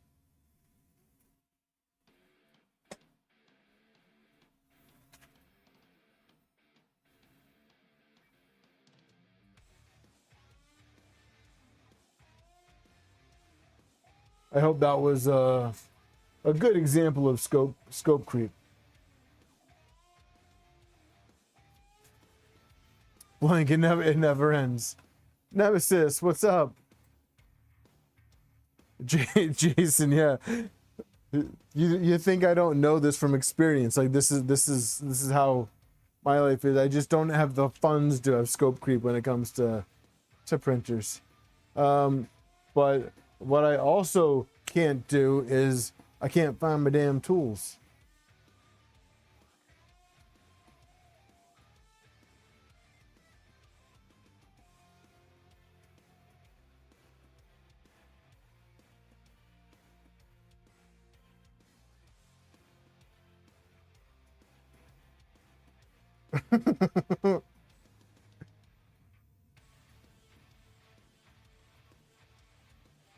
Is this a therapy session for all of us?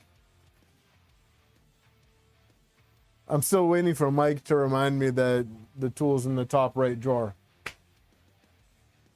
But I know it's not in the top right drawer. I seriously, where the hell did it go? I literally just had this thing.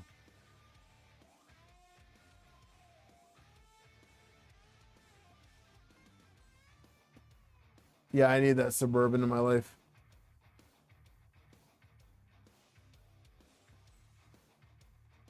Havoc, if I put them away when I was done with them, I would never find them. Top right drawer. Dude, it's a bright gold handled, like just long, pokey stick, jabby thing. Like, how am I not able to find this thing? Oh, because it's underneath the heater. It was underneath the heater. I got it.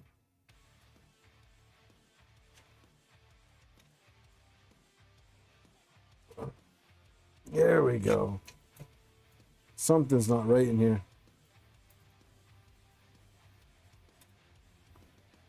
What do you guys think? Should we take this tool head apart? See what's going on in here? I think we might need to.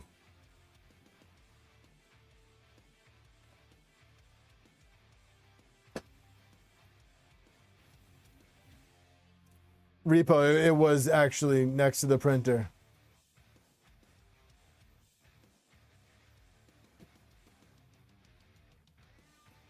Why did you clipper mod the 85M? Because you did. And I did not look under the heater. No, I did not. I should have.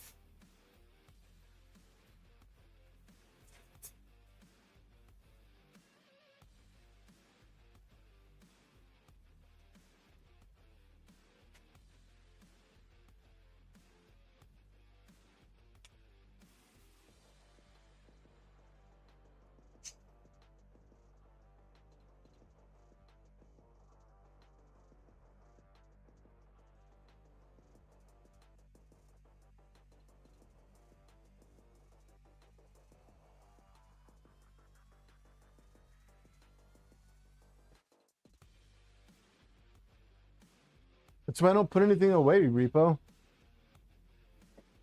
That's why I don't put anything away. If I put them away, I won't be able to find them. But if it goes right in the open on the table, then I can never lose them.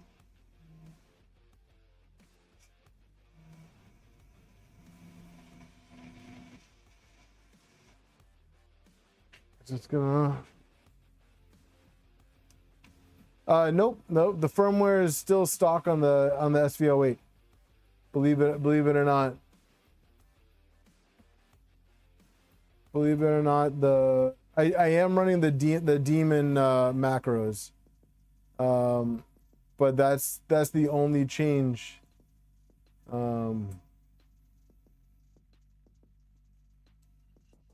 But that's they're focusing on the trident, yeah. But yeah, that's the only change that I made on the SV08's firmware side of thing was the demon macros.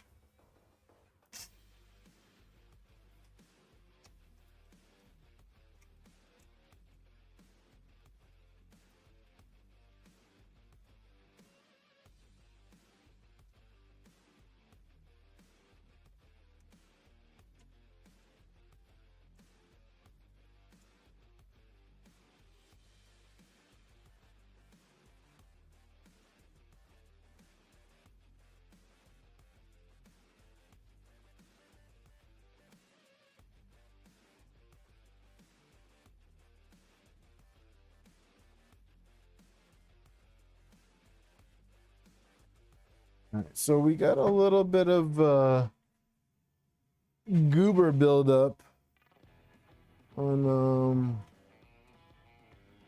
what's up, Dad?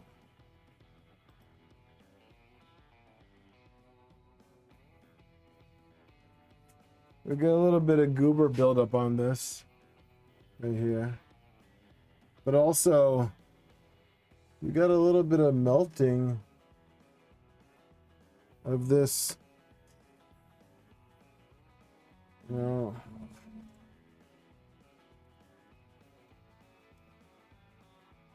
The sock is usually on here, but like, are we getting heat creep?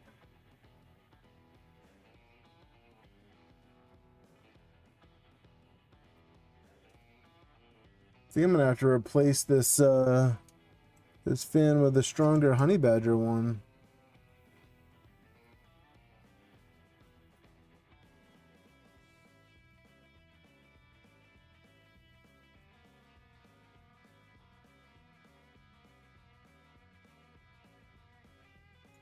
Starting to wonder if it just replaced the nozzle on this bad boy.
9 times out of 10, I use hand tools. I was just being a little bit on the lazy side. All right. Oh yeah, there's my filament cabinet. No shortage of filament there. It's just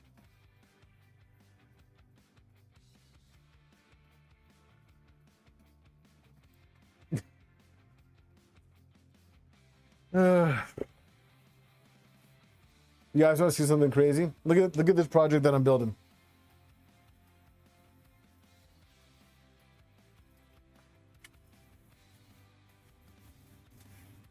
This is one piece of a Frankenstein head. Look at this thing. There's one piece. Look at that. You need access to the cameras. Look at this thing. It's freaking huge. Look at the size of the ear. Look.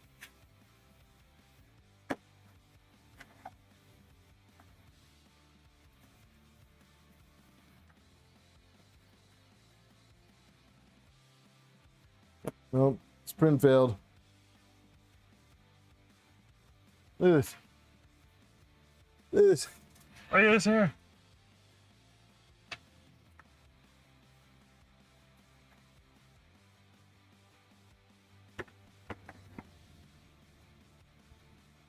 This is a 20-day print job.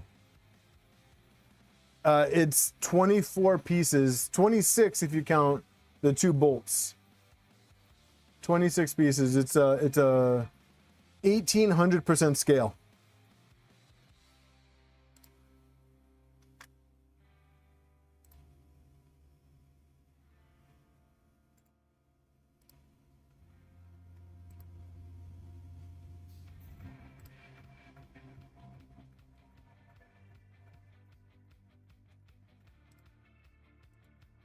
It's 25 build plates, 1 piece per build plate.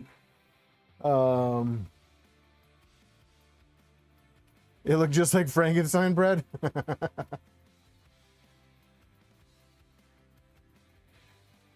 A good cheap I just use USB webcams. I'm using some Logitech cameras, basically the ones that I used to use for the streaming.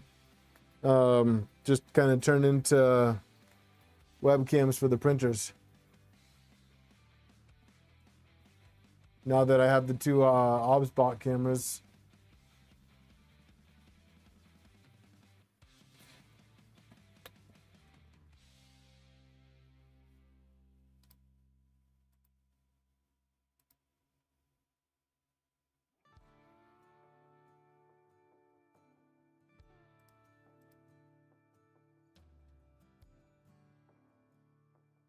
One thing I do want to do down here in the basement is I got a buddy of mine that runs Ethernet, and I want to get him to come by so I can start adding a bunch of Ethernet lines down here.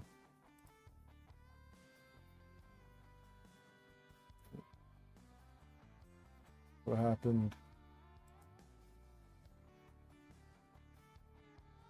Heater not heating as expected. Did the man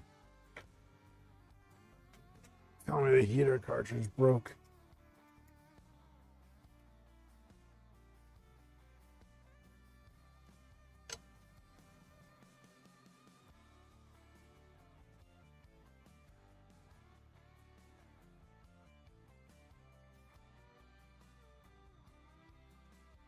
I don't like the look of that.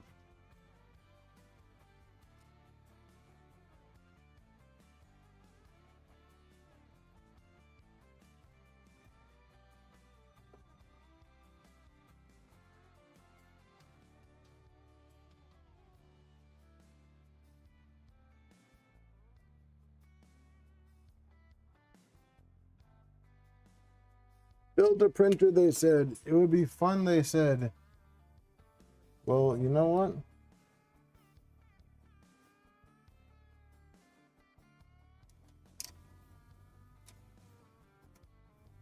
It's all fun until the wire falls out of the freaking ferrule. What the hell?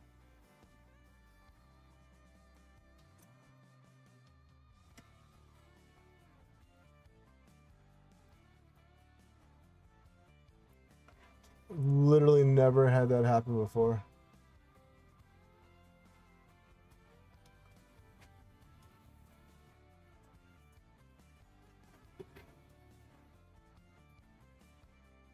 Hey, Joseph, we're not really printing anything in particular. We're kind of just messing around with the printers in general. So we're just kind of talking, hanging out.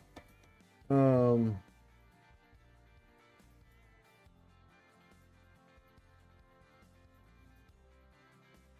kind of bouncing around, you know. You know what? Let me angle this one a little bit better for you, RJ, so that you can have eyes on me at all time.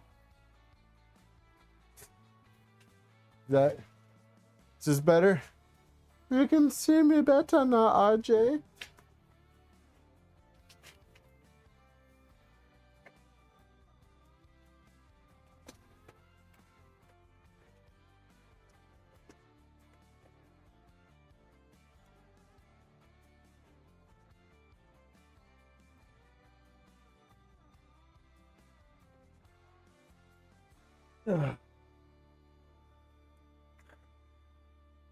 Let's try this one again.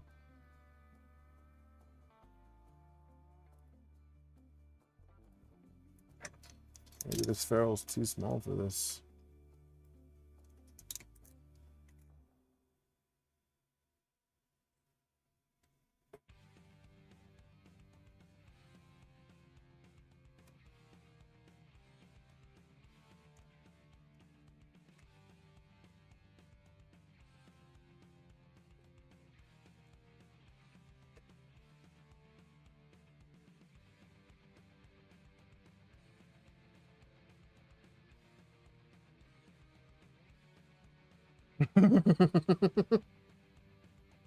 Wrong stream, Nemesis.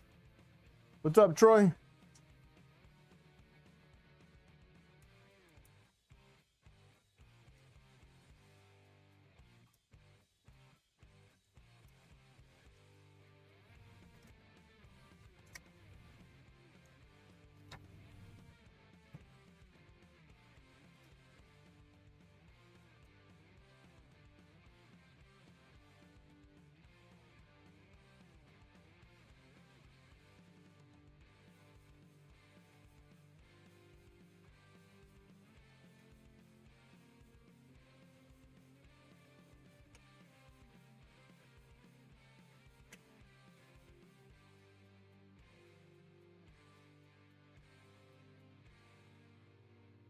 What's up, Smitty? Welcome, welcome. Let's see. All right. Let's try a little bit of insanity and try this print again on the box turtle. Rock, a couple rolls. There's a couple rolls in the cabinet. Yeah, just a couple.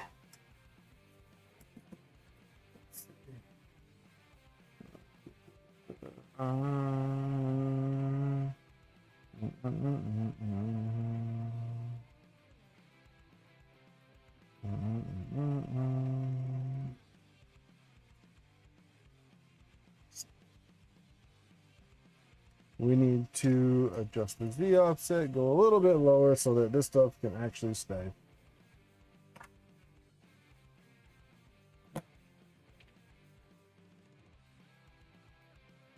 All right, trident's back on. Let's try to heat this up.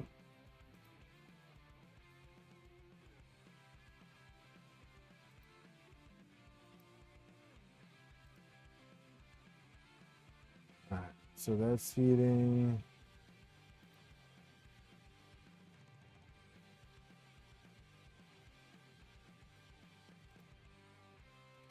$50. Let's make sure the red is loaded.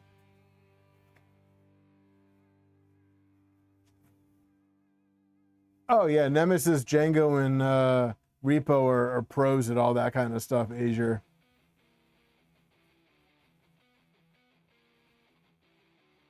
A 42-inch Frankenstein Nemesis. It's gonna be 22 feet tall.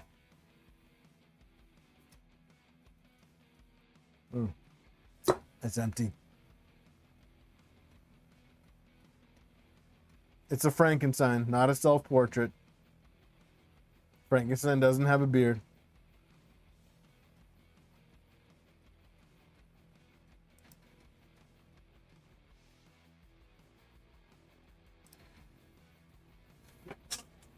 Let's see if we can get Filament in here.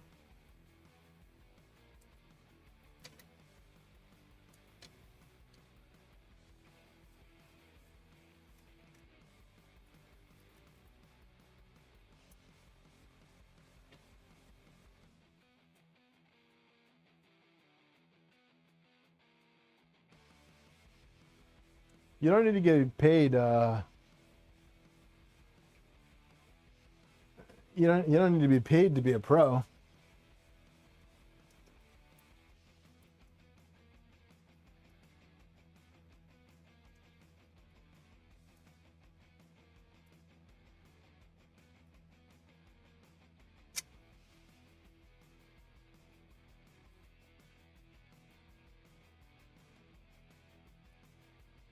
Takes 10,000 hours to be an expert in something.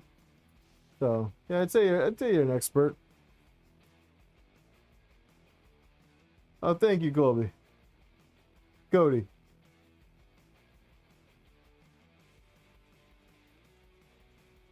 Some people don't consider this beard as glorious, but I appreciate you guys.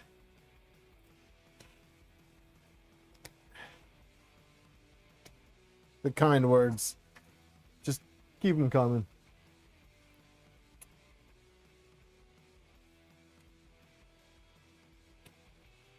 Maybe we should have called this the troubleshooting stream.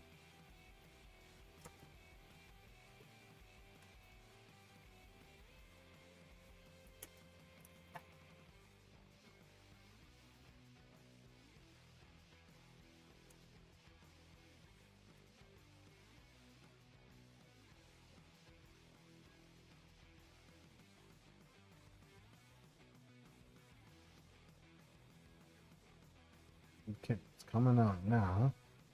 So let's...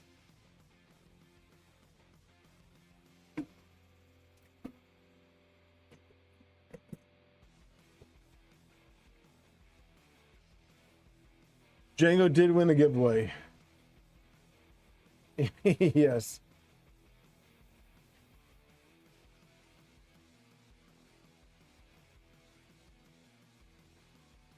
Yes, Django, you are an expert student.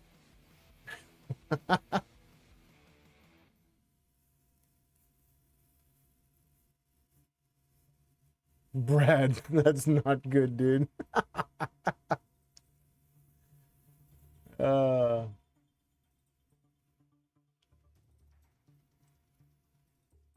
don't mind the trash corner over here. Don't mind this corner. You want to? I don't know if you can pick it. If you can pick it up, but so this is just a box of wire that can go there for now. We don't need to worry about that. There's more spools back there. Most of those are just partials, but there's some LDO filament down there. An LDO filament there.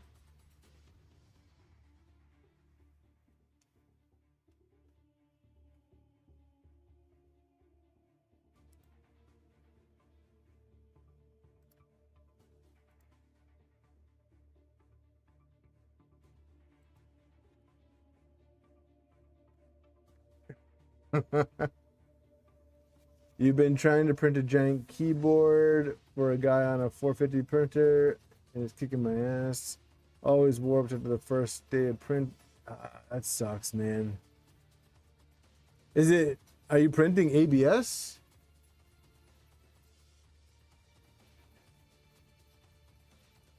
Does it need to be ABS?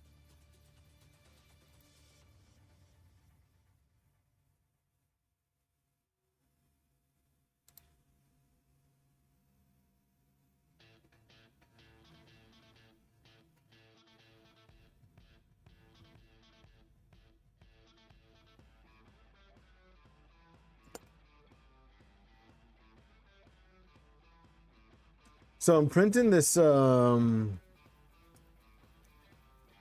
Frankenstein thing, and I got 30 spools of Polymaker HTPLA. This stuff is amazing. It prints so smoothly. Yeah, I was genuinely impressed with this HTPLA. What is my favorite printer? So my Mercury 1 is my favorite printer. That big green guy right over there. This guy. I think by far it's my favorite. My first build.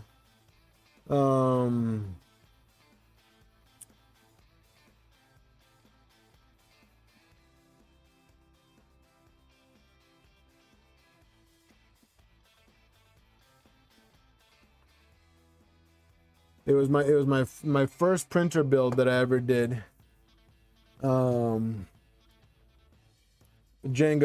that's true. And you know what? The Mercury is working probably 90% of the time. And honestly, it puts out the best quality too out of just about all of them. And yeah, it does. It has a special place. It's the first build that I did. I built that printer 2 years ago. Actually, probably to this date. Actually, let's see. If we go to my history on YouTube, we can see when I put the serial request in. Let's see.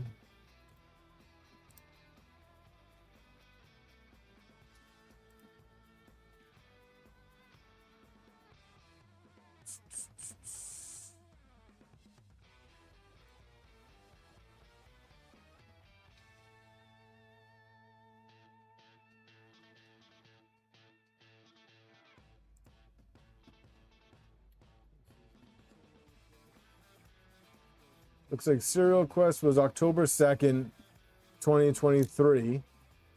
But I know the build started in August. I think it's when I started collecting the parts for it.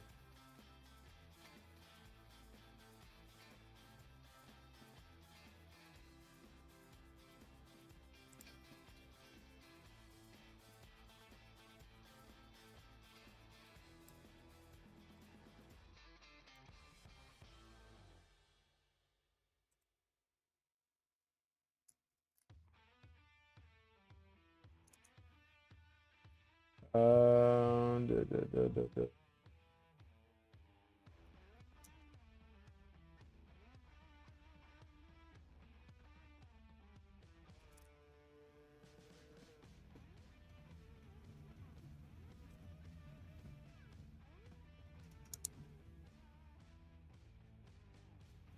I have had great luck with Vision Miner. I do dilute it.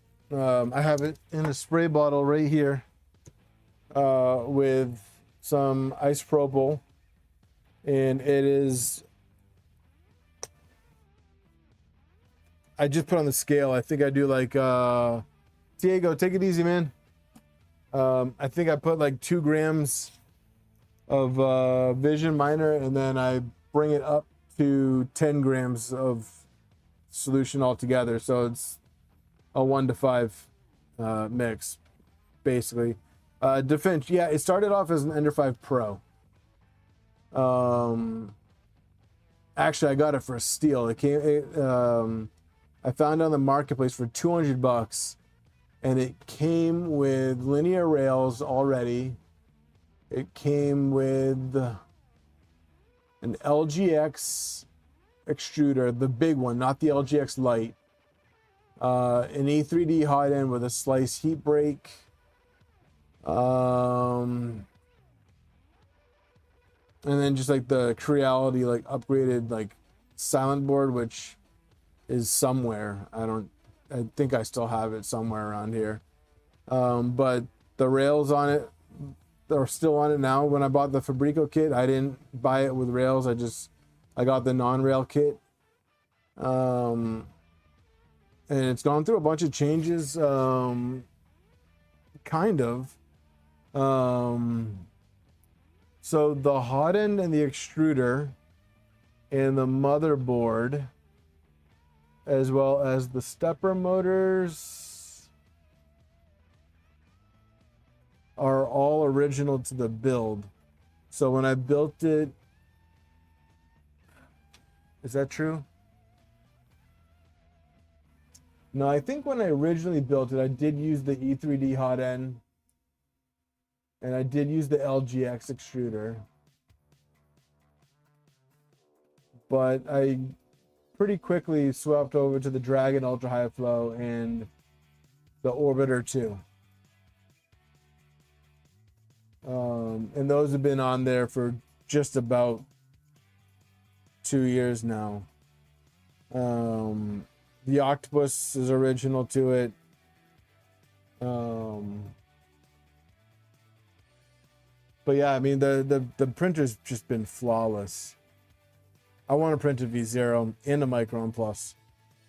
More so a V0, just to have the complete Voron lineup over there. What you guys can't see is on the other side of the green NG is my switch wire. Yeah, honestly, if I could swing it, I would probably pick up another Ender 5. Probably another Plus. And do another Mercury conversion on it.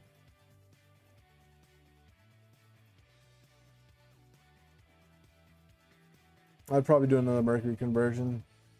That's why I'm doing the Nebula. It's just such a great platform.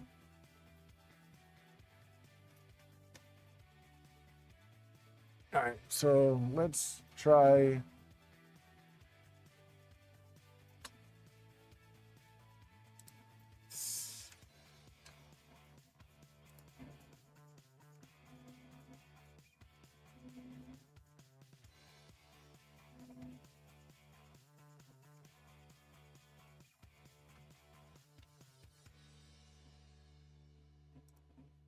I'm gonna try this one more time.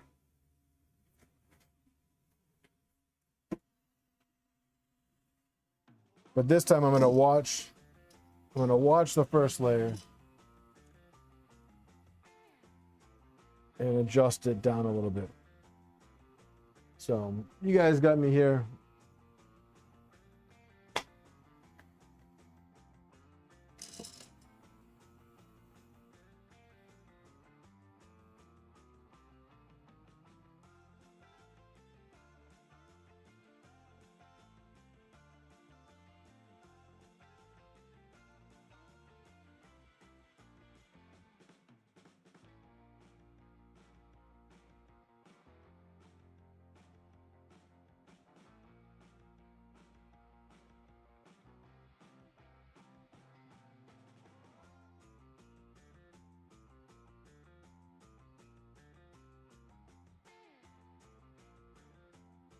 Waiting for this thing to heat up now.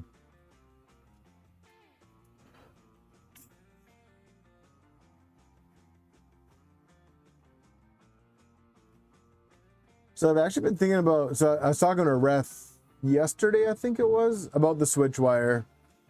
And maybe doing a little bit of mods, doing double rail setup on the Y. And then doing double motors on the Y. So that we can get some better accelerations on Y, and then using that as a PLA machine. I think I might ditch the enclosure on it.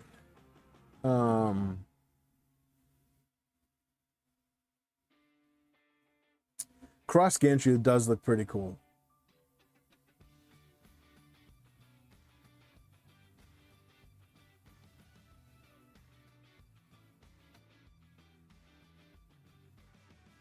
Yeah, Nemesis, I think I want a bigger Trident too. I wouldn't mind a 350 Trident. Or a 350 2.4.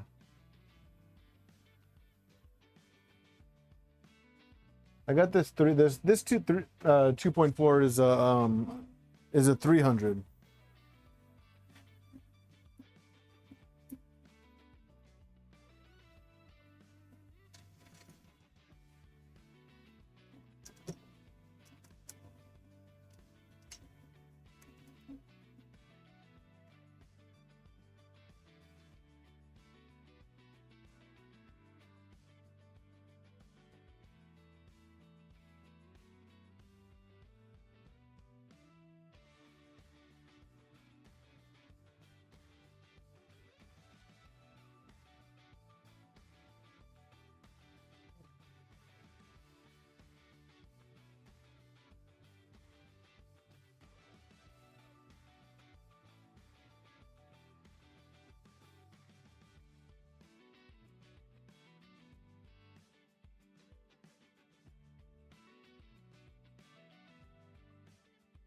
Let's see if that's enough squish for that.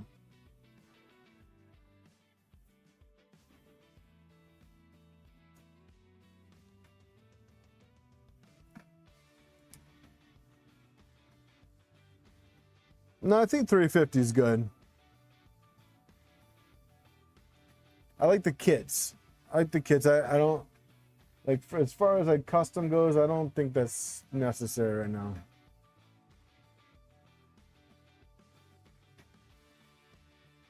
I want a 500 millimeter rat rig. That's what I want.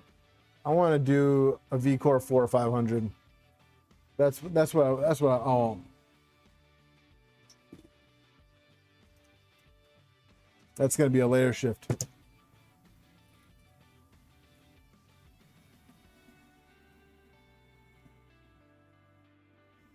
That's gonna be a layer shift. I think I want to move the cutter to the front, so that way the print comes up to it. I don't know. Or maybe put the cutter on a servo.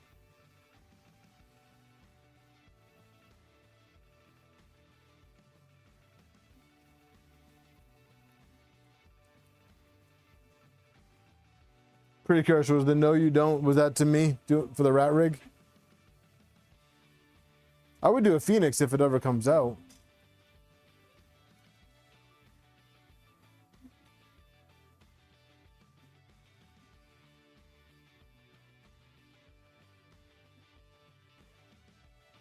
Yeah, LTX, you're not wrong. It's not going to happen, but it would be nice.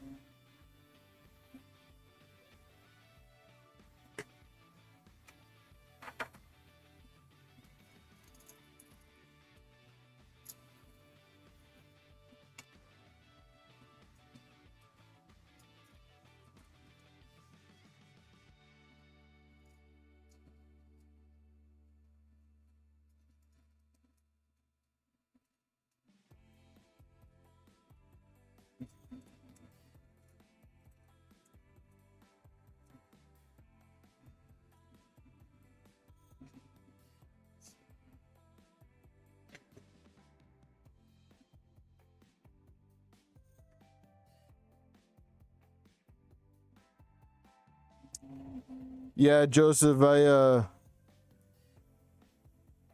will be getting one of those. 025.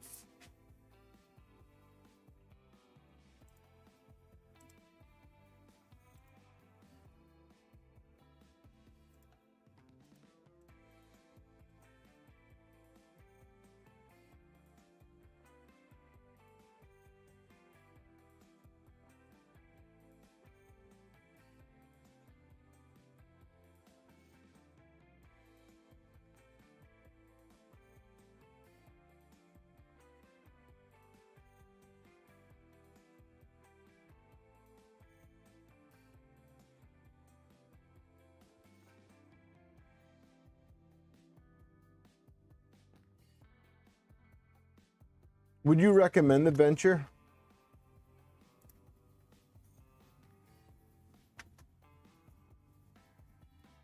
LTX, after everything that that you've done with gone through with the Venture, would you recommend it?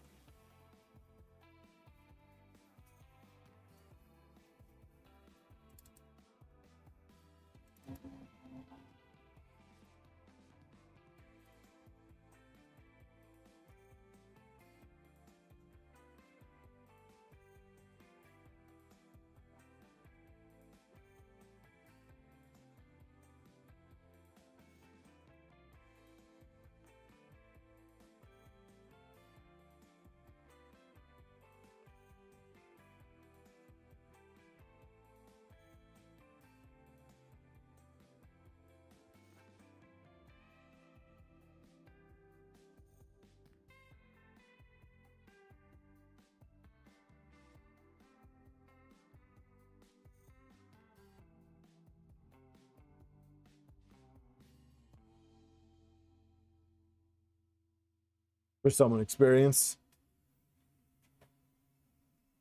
Yep, I knew that was gonna be a. I knew that was gonna be a later shift. The only problem is that I think that Joseph, I think that the motorized cutter that Armored Turtle's working on, I don't think it's gonna be compatible with Susburner. Well, Precursor, you got the Giga, which I've built an Orange Storm Giga, and I was pretty skeptical about it before I saw one in person. But after actually assembling one and seeing it print and using it, I would get an Orange Storm Giga.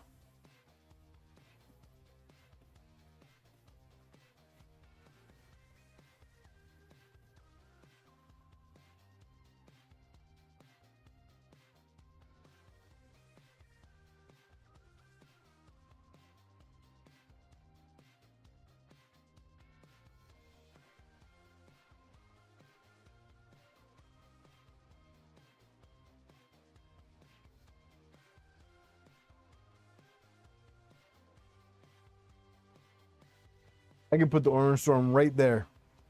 Right there. I would 100% get an Orange Storm. Oh, and by the way, the box turtle timed out. Do I feel the Mercury is better than a Voron?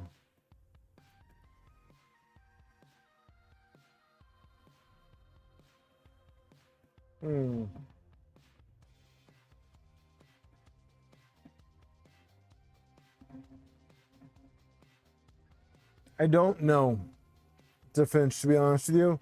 I have a lot more experience with the Mercury than I do with the Voron. I think the Vorons are more polished. But I think in terms, like, if you're building a printer, if you're building your first printer, your very first printer, I would recommend a Mercury 1. I would recommend very highly a Mercury 1 conversion. Get an Ender 5 Pro. Build a Mercury 1. 100% would recommend. For starters, the Mercury is it gives you the basic understanding of building a printer. You know, you want to strip the Ender 5 down, make sure that it's as square as an Ender 5 can get, and then you're changing the motion system on it. So, you know, you're changing the motion system, you're changing the tool head, you're changing the electronics package, and if you're doing Hydra, you're changing the Z system on it as well, which if you're doing a Pro, I would highly recommend Hydra. Excuse me.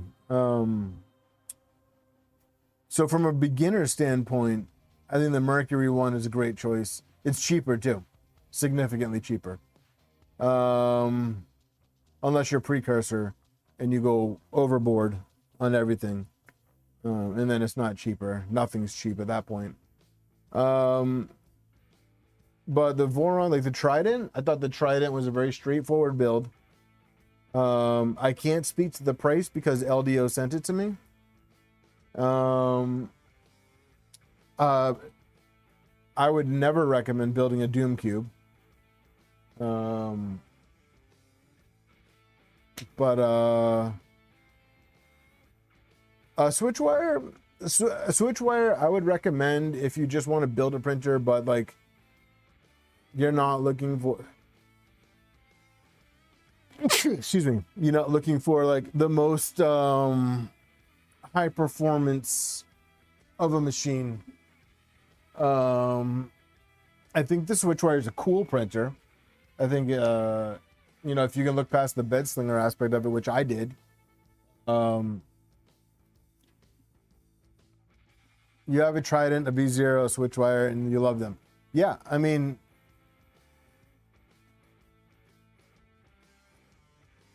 Asia, I am extremely jealous of Precursor's wiring. There's no secret in that.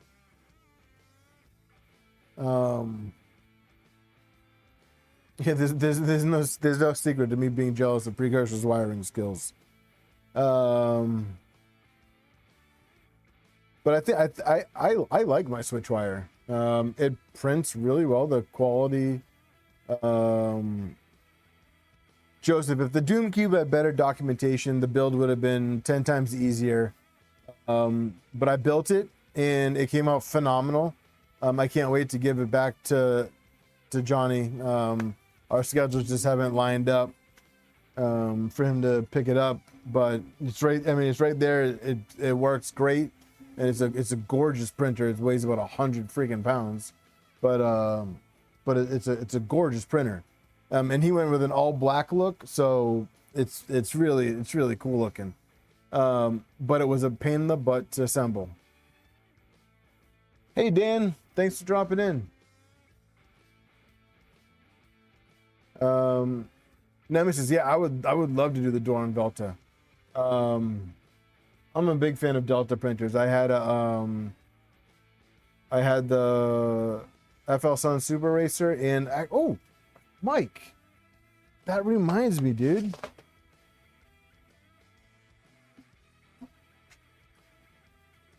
Ugh.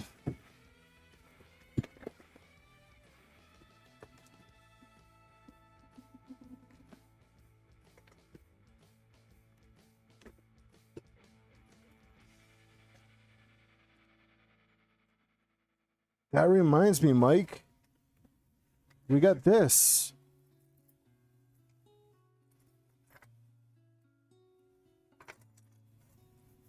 We got a Delta here.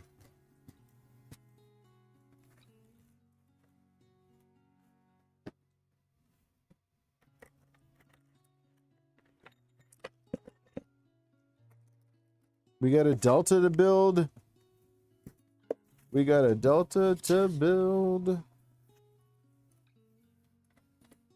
It's funny, Mike. I haven't even gone through this box yet. Hey, Maker Viking.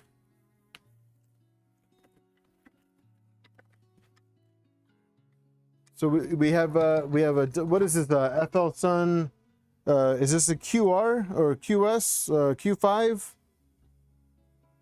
What is this, Mike? Yep, I'll get a better camera angle. Give me a second.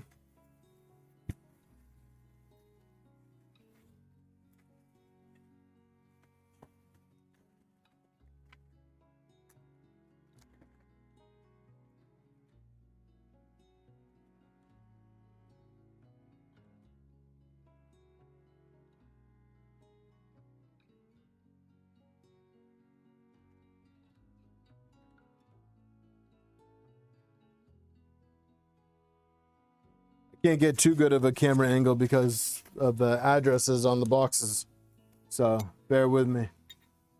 It's a Q5, but I did, you know, this was on my shelf. I forgot that we had this.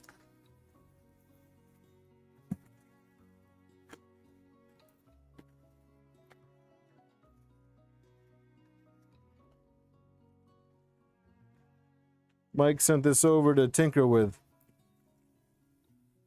So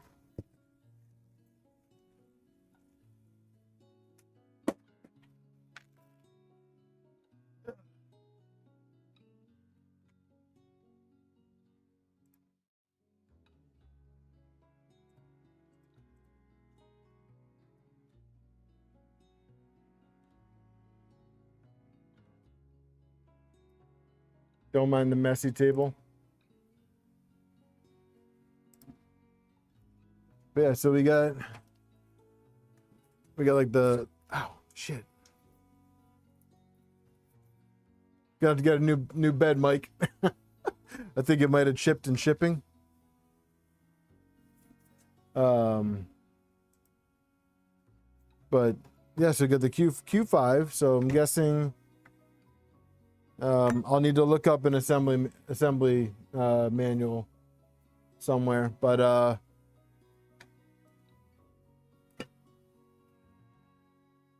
guessing to assemble something like this or some way, shape, or form. I'll have to do some digging, but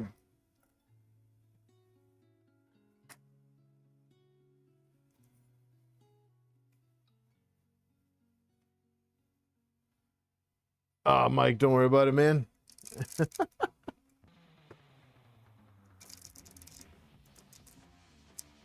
But yeah, so we got the arms. Pretty cool. I've always been fascinated by deltas. So this is exciting to me.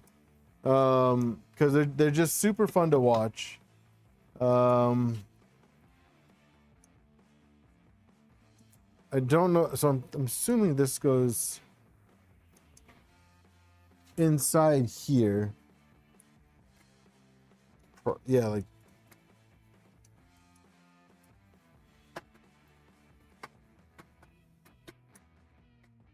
probably just like that.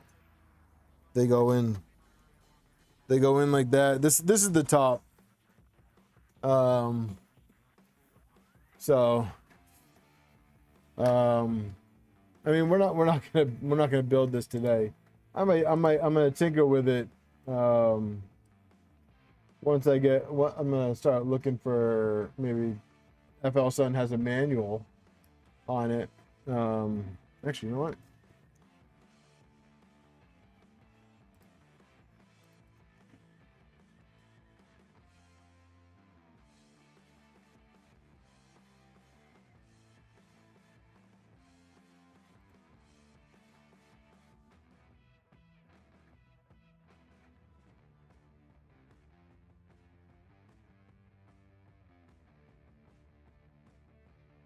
And I'll just get a replacement bed for it. So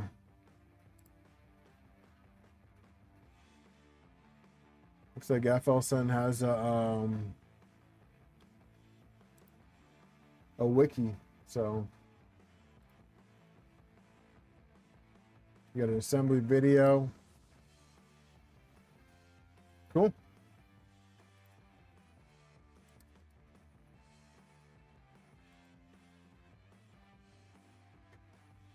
Asia, yeah, depending on what the time, what the delivery schedule looks like for next week as far as parts for the next build, I could do this. But then again, I also want to look and see how much of this could be used for a door on Velta, or if there's any other type of conversions out there. Not conversions, but like different projects.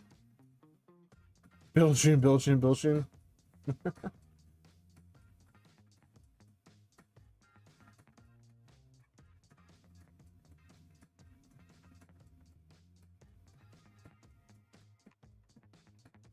Precosh, you gotta let me know how the H36 works for you, because I've been thinking about doing that on my Nebula.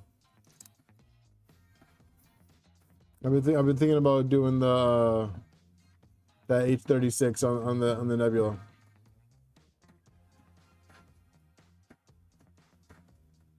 You hate deltas? The SR I had, it worked really well. I ended up selling it because I just, one, I needed money, two, I needed space. But I did like the SR. Is there a difference between Q5 and Q5?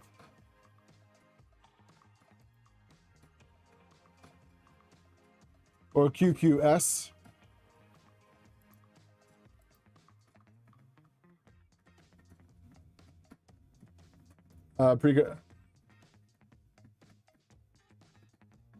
They only use the arms for the door. Oh yeah. I'll just build this. I'll just use this. Screw it. Honestly, man, I've been so busy with school and everything that I completely forgot that you had sent this. But now that I have it unboxed on the table, it's getting together. Is the QQS, is the bed the same as the Q5? If it is, I'll buy it off you. By the way, I think I got a piece of glass on my finger from the bed.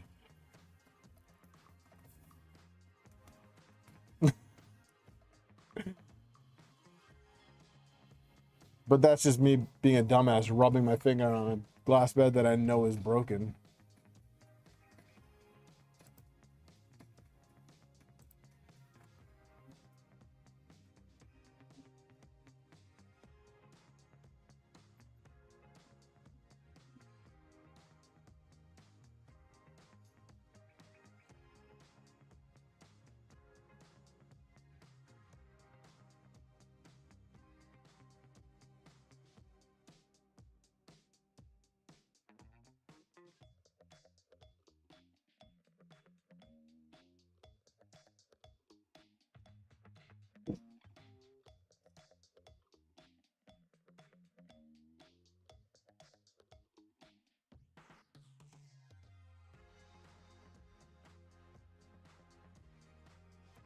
All right.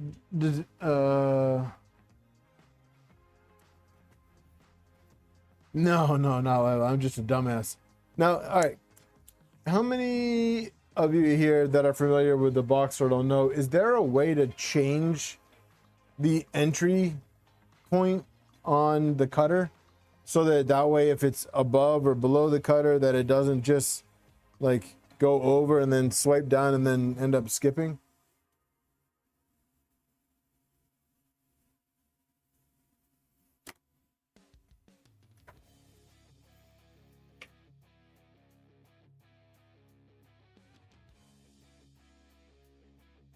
Yeah, it looks like this bed's like 215.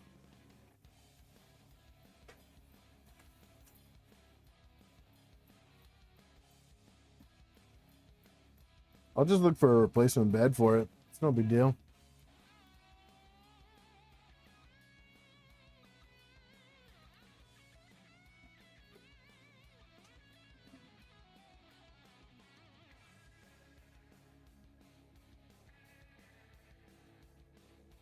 Troy, about the what's up, Elric? Yeah, so I want to change. I want to see if it's possible to adjust the entry angle to the cutter. Like instead of it just going straight for the cutter, like maybe bring it in line with it first, and then it will go in line with the cutter. Or maybe I just need to change. Let's see. Cuts.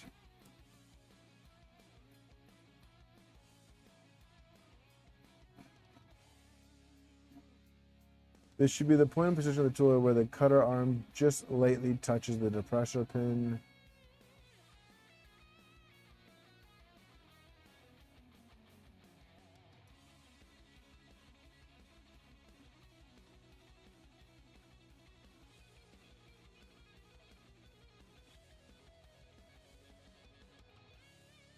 Oh, we're just hanging out tonight, man.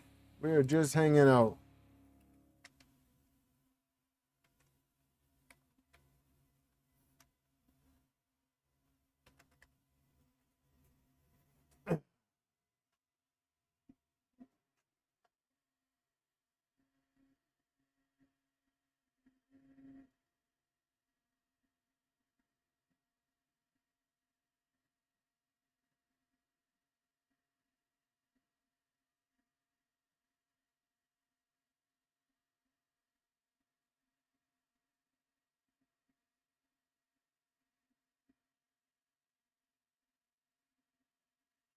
Mm-hmm.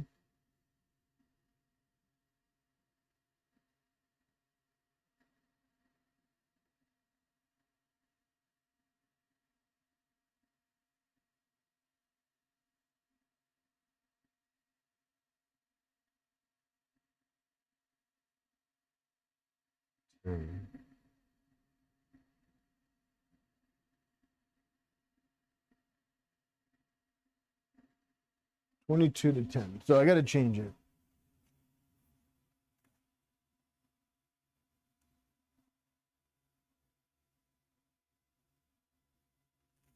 $80-hour work week. Yeah, dude, that does not sound like fun.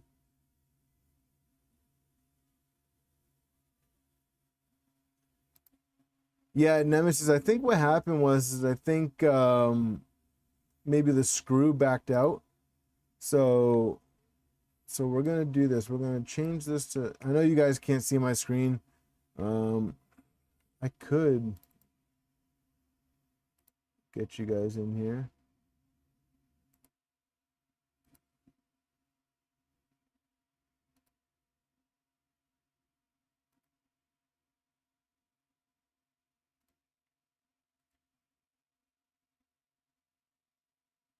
Mm.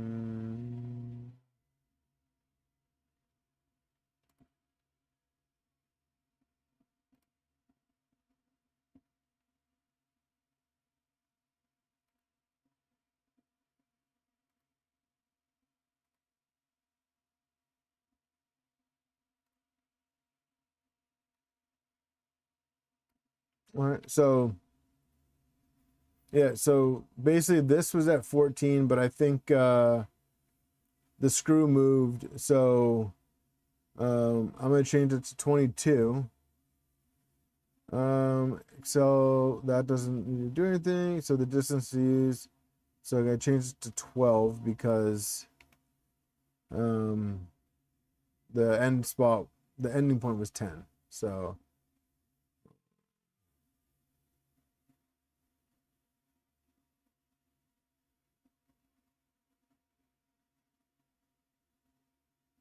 position of the tool head when the cutter is fully compressed.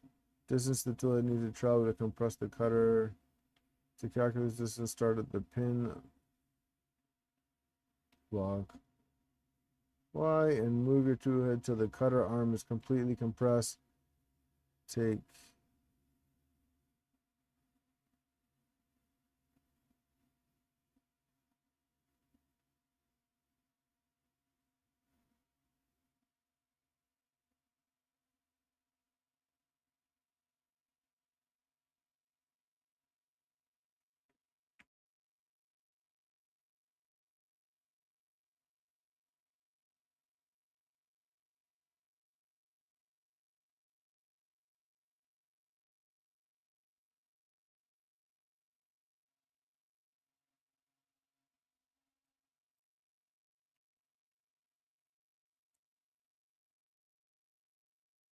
think this looks right.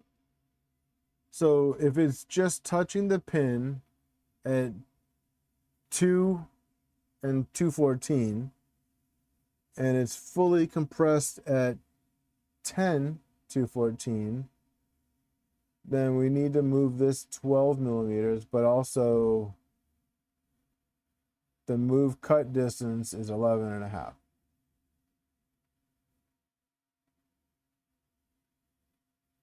I don't know the difference between these two.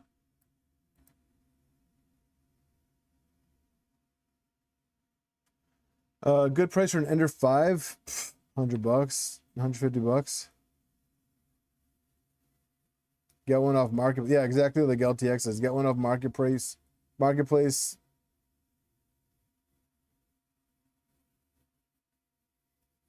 For a plus, I'd say 200. I wouldn't go over like 250 for a plus.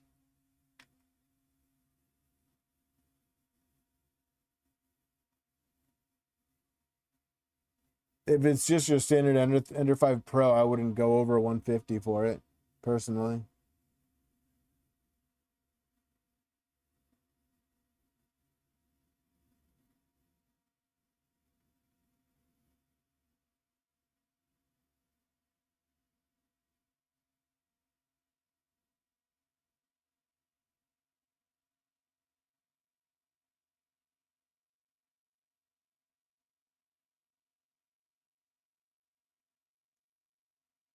No, I don't think it's skipping steps. The Pro is the Ender 3 size, so the bed's like 235 by 235. The Plus is 370 by 377. So it's a big difference in size. The Plus is a big printer.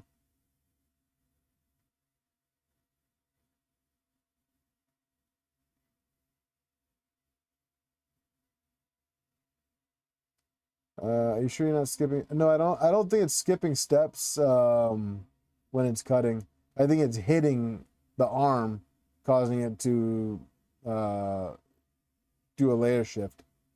So let's try this.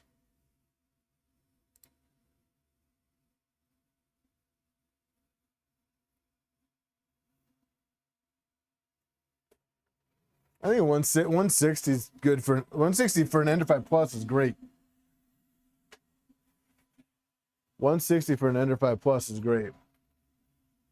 Well, it depends, Cody. Do you need the extremely large build volume of the Ender 5 Plus, or can you deal with the smaller build surface of the Ender 5 Pro? If you can get away with the smaller one, I think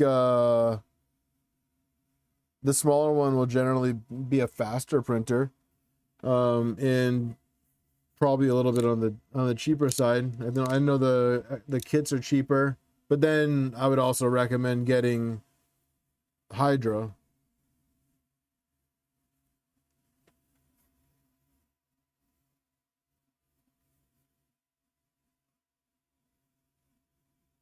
Troy, do you know where to add that to up the the motor current? Is that in the is that in here?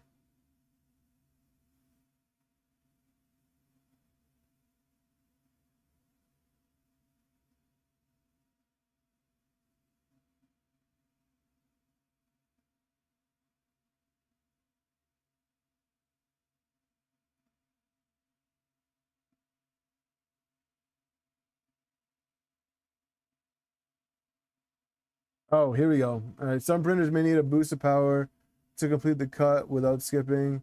One option is increase the current for those steppers in the printer.cfg. Another option is to use these variables to set a current that is only used during the cut.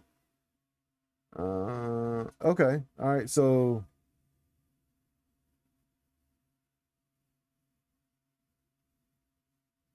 yeah, no, yeah, I found it. I tend to not look at a bunch of commented sections because yeah. All right, so let's look and see. So we are running 1.2 for run currents.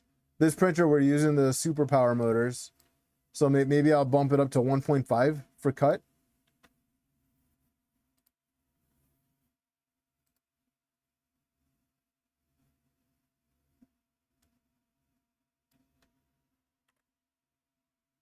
Let's try bumping up to 1.5 for cut.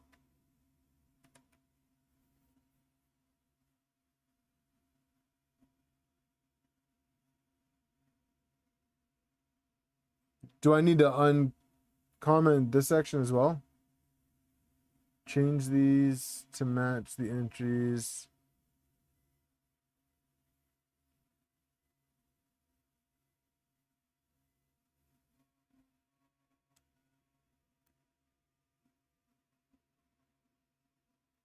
So I think I need to change this too.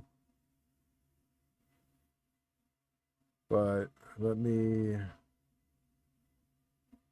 cheat and come over here.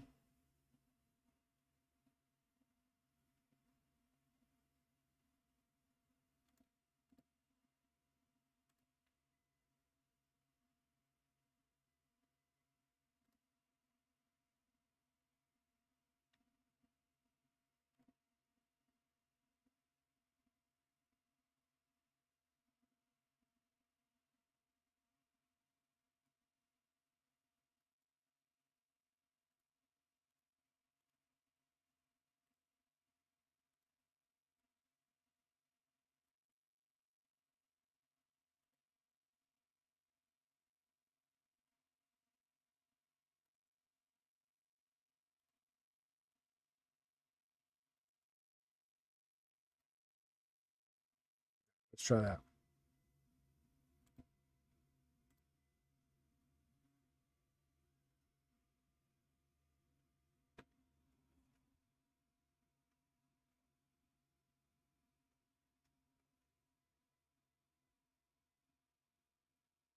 Oh, I don't need to do that.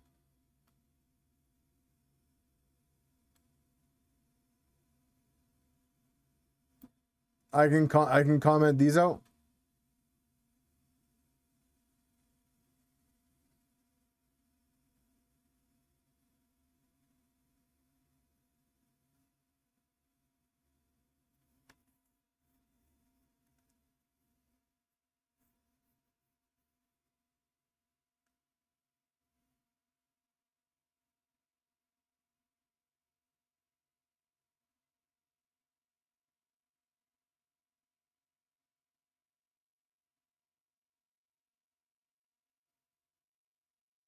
Yeah.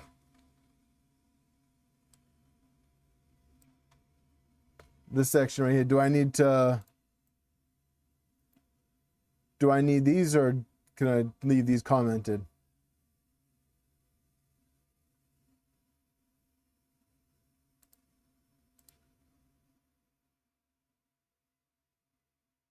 All right, I'll be right back. I'm gonna grab another drink.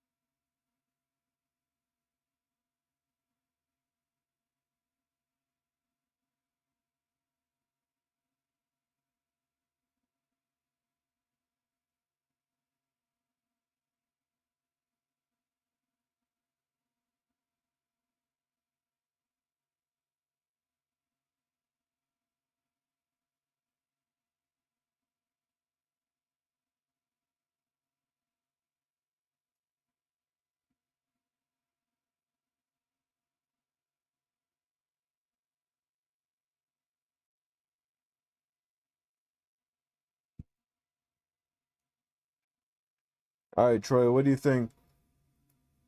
Do I need to change that?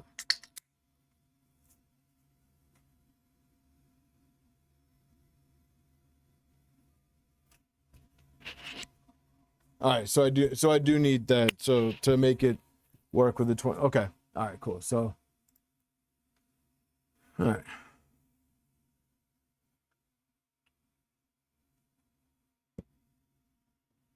Hell yeah, Asia.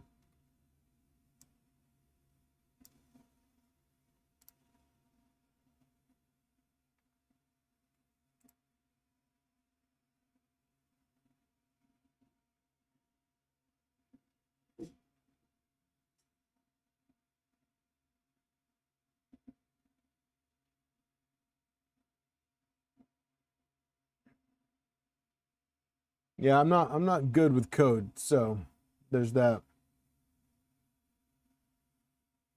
All right, let's try a AFC cut.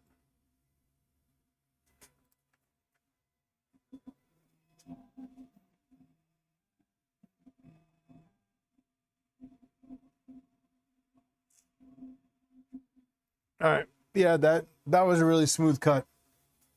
That was a really smooth cut. So I like that.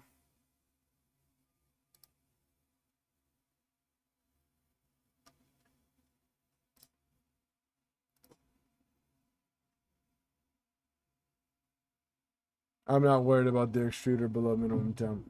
So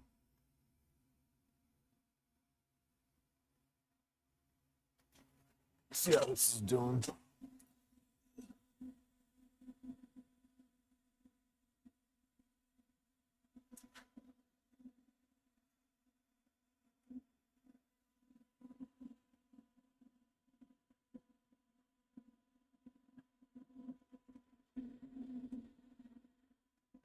I'm gonna have to put some Vision Miner on here. Don't get pink eye, Dan. You don't want to grab some butt eye. Have a good one, Dan. Talk to you tomorrow, dude.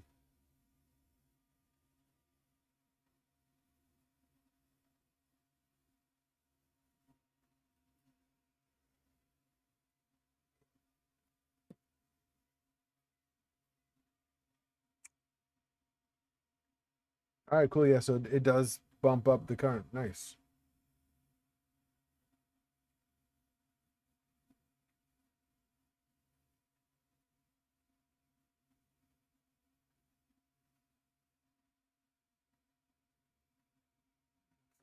Park.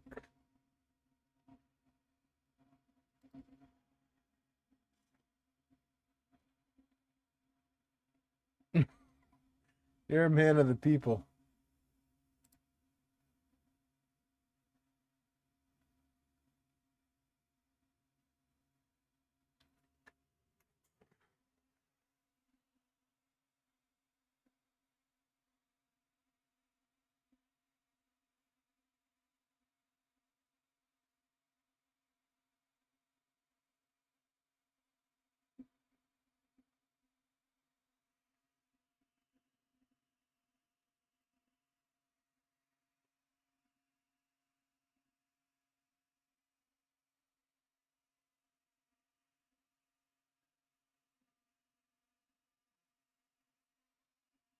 Hmm.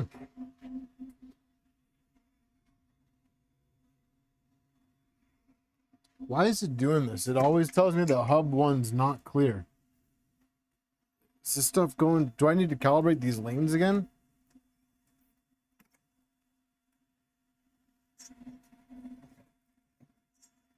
Because like, is this just pushing it too far in that it's just entering the hub, and then whenever I restart the system?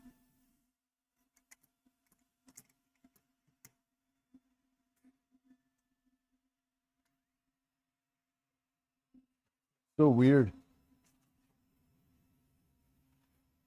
150 is good for an Ender 5 Plus, yeah. Yeah, for if I saw an Ender 5 Plus around here for 150, I would try to scoop that up.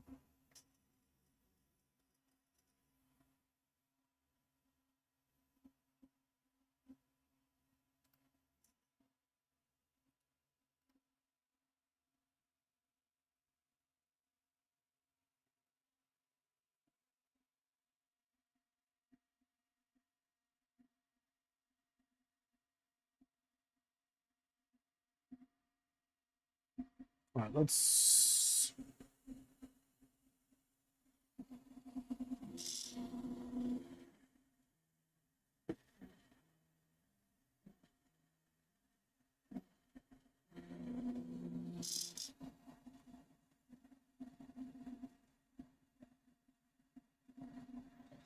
Oh yeah, that was a good clean cut. That was a good clean cut.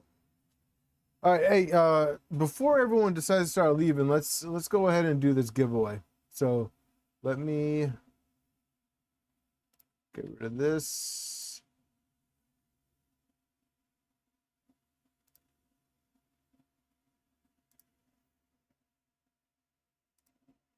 That's. Let me open up the giveaway. Well, let me close the giveaway. And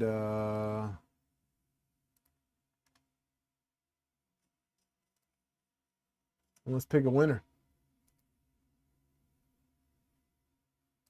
We got 33 responses. Nice. And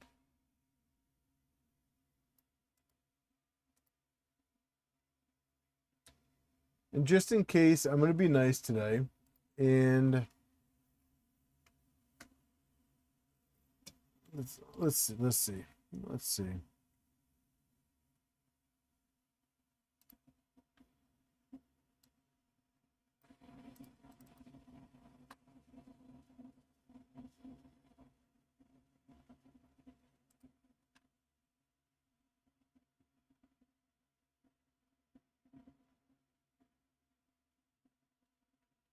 Yeah, Troy. Yeah. Go ahead and enter. If I will just add your name to the bottom.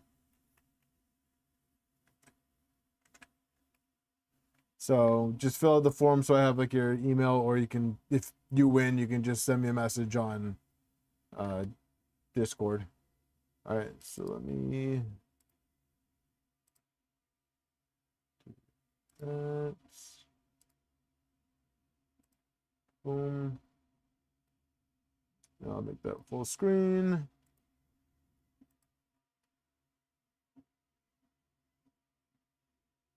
Finch, I did not close the giveaway form. So what I'll do is I will manually enter you in. Just go ahead and fill the form out.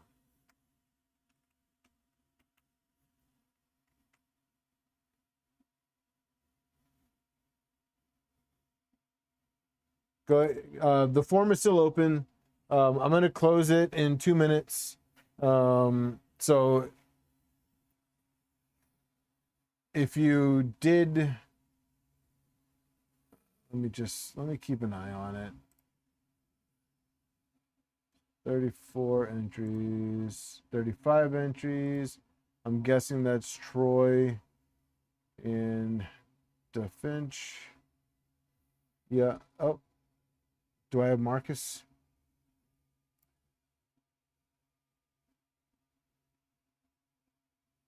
Nemesis, did you already order? I mean, order. Enter. All right, so I got Marcus.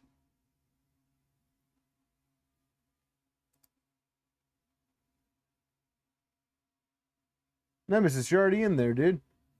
You want? Oh, you want an extra one?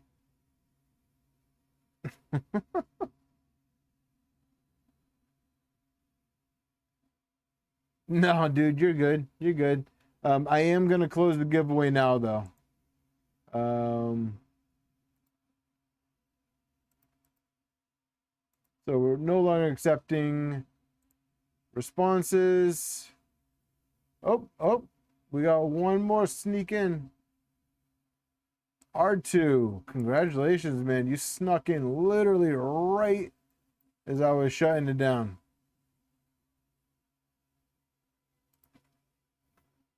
The giveaway is for a spool of Central 3D Printing ABS Plus. Did you get in here?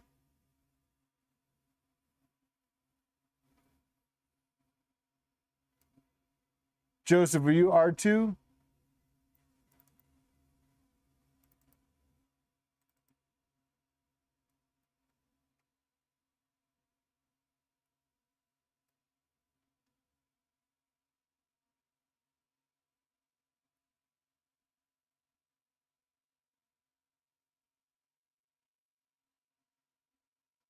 You just made it in.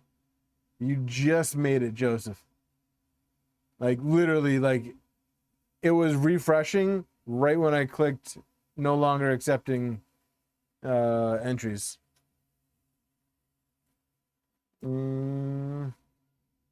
Icarus, do I see your name in here?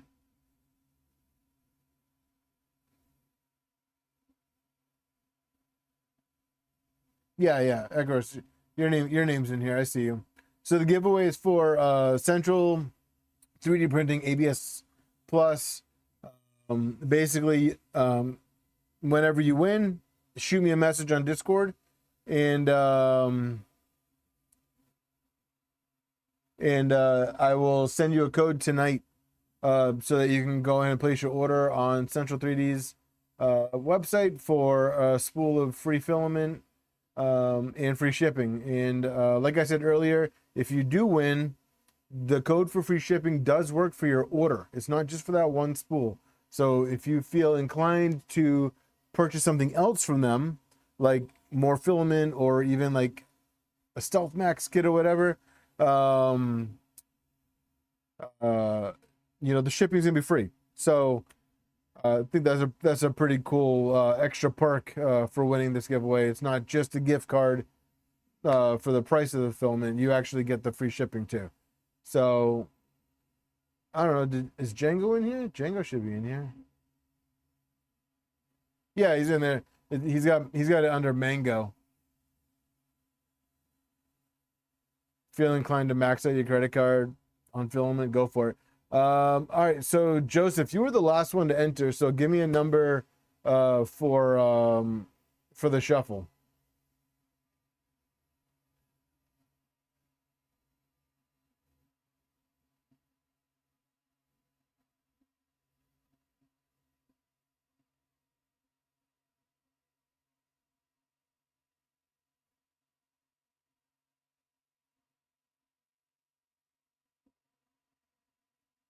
Oh, Troy, is that how that works too?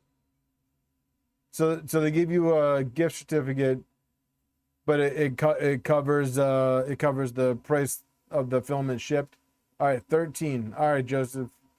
1, 2, 3, 4, 5, 6, 7, 8, 9, 10, 11, 12, 13.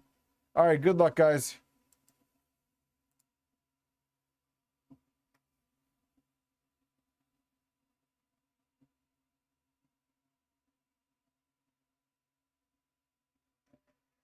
Troy, congratulations. Actually, Repo Mango is his Discord name. Troy, congratulations, dude. Send me a message on Discord and I'll get you those codes.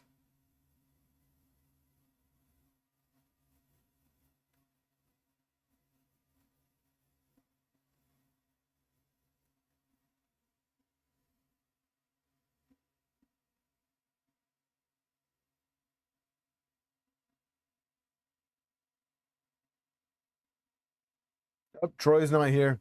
Forfeit. Yeah, Troy, you won. Congratulations, man.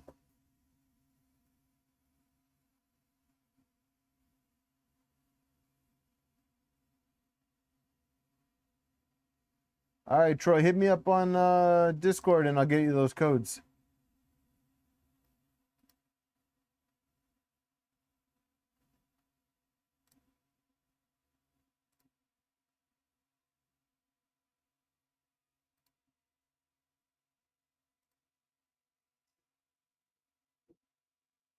You're about to be addicted, Troy.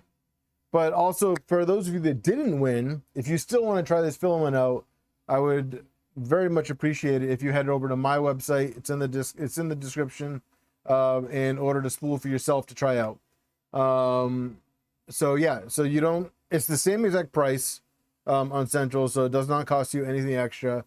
But because we're using Shopify Collective, I get a little bit of a kickback for it. So it's, you know, it doesn't take anything out of Central's pocket or your pocket. Well, I mean, it comes out of your pocket. You're paying for the filament, but it's not anything extra for you to pay. It doesn't cost you more to buy it from my website. Thank you very much, DaFinch. I had fun tonight too, even though not working on one particular printer. You know, I feel like we still got a decent amount done. We unclogged the Trident. We got the 2.4 printing ABS. We're working out the kinks on the NG with the box turtle. You know, the Mercury's cranking out Frankenstein.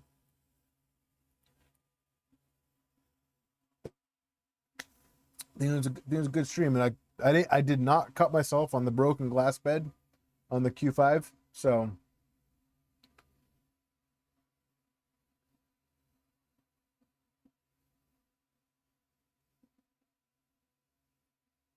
Yeah, Mike, I'm gonna be doing that on the SV08. I just got a couple print jobs I got to finish up with this thing before I can start taking it apart. Yeah, it sounds like communism. That's just what Shopify calls it. It's so basically it's a way for you to sell another company's product on your store without having to hold inventory. So it's actually really cool. So I can sell, with Central 3D's permission, I can sell their filament. I can list it on my website. Basically, they give me the full description, and I just click add to site, and it goes to my site. I'm actually working on adding some more products to the site. I'm in contacts with a company right now that I think is going to add some really cool products to my site. Specific, well, not really specific to 3D printing, but definitely useful in electronics and 3D printing. But yeah, if Mike wants, he can build some CAN cables. We can add CAN cables to the website. You know, that I think that's an actually really good idea, because, you know, it's really hard to find a good CAN cable that's already crimped. You know, you can get the 3DO cable, but you still have to do all the connections yourself. So to have these pre-made cables, I mean this right here, it's got the loom on it. It's already got the Molex connector. I just need to add a JST connector on the bottom, and that's the easy part. So, you know, this cable it's going to make my life so much easier when I go to set up the SV08. So, Mike, I think it's a great idea. I think we should do it. So, my store is always under construction, RJ, but you can still use it. I probably should get rid of that. You know what? I'm going to get rid of that little snippet.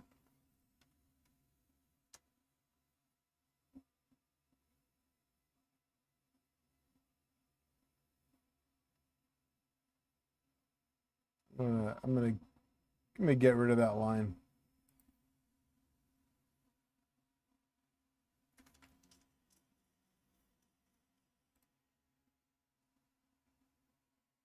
Thanks for the reminder, RJ.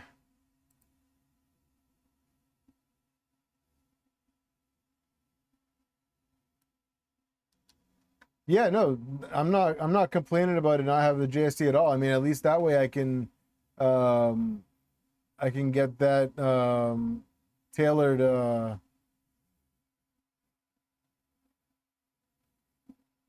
tailored to exactly the length that I need. Yeah, the pre-made cable, it's a game changer. So let's see, online store, customize.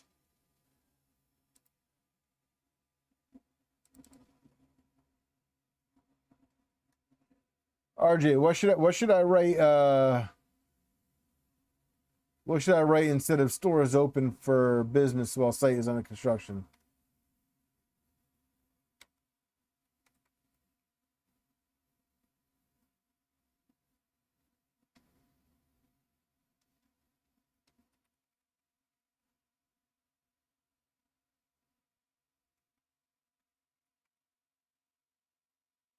Thank you for stopping in. How about that?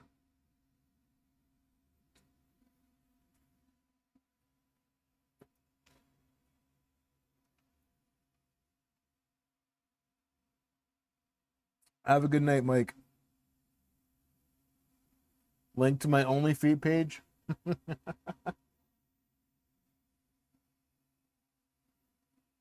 Help me find my tools.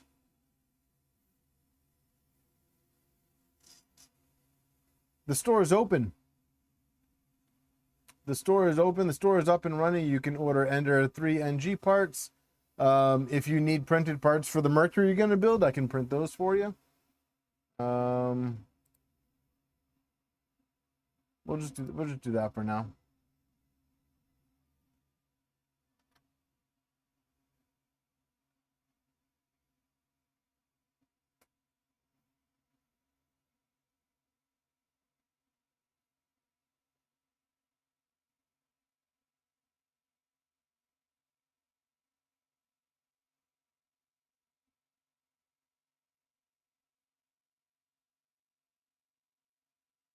Ooh, I like that repo. I'm gonna have to add that to the page somewhere. I like that.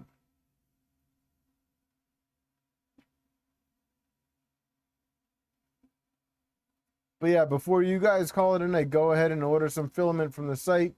Support your broke ass YouTuber, and have a great night.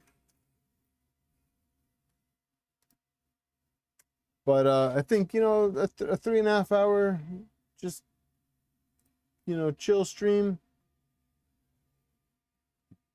I probably should restock on BD sensors, Brad.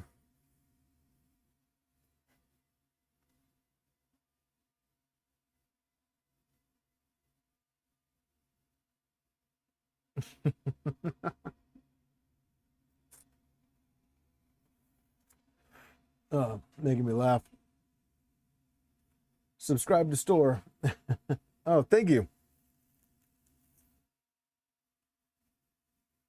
Vets too, yeah. For support your poor AF you veteran veteran US veteran YouTuber. I'm not a veteran YouTuber, but I'm a veteran that YouTubes.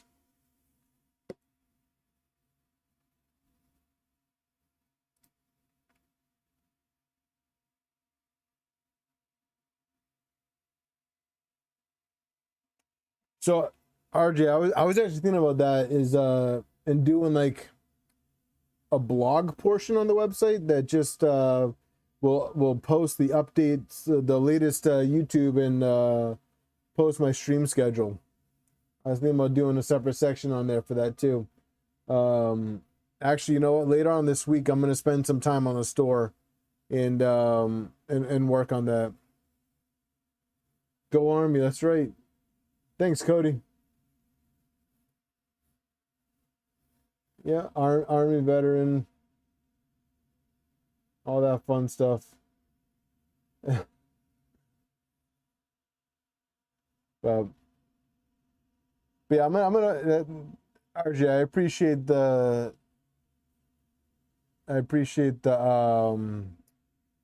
the input, man. I'm gonna spend some time on the website this weekend. I need to drive more traffic to it, and you know, now I got a few more printers to crank out more ABS parts. Hopefully I can start cranking out these NG kits faster. So if you ordered an NG kit from me and you're watching this, I apologize it's taking so long. I have NG parts printing right now, so your orders are printing right now. This is the latest one, so if your kit is this one that's gray and purple, you know who you are. It's being worked on. It's almost done. Couple pieces left on it. So, man of the croc, you just got here. We're just about to wrap up. I appreciate you stopping in, though.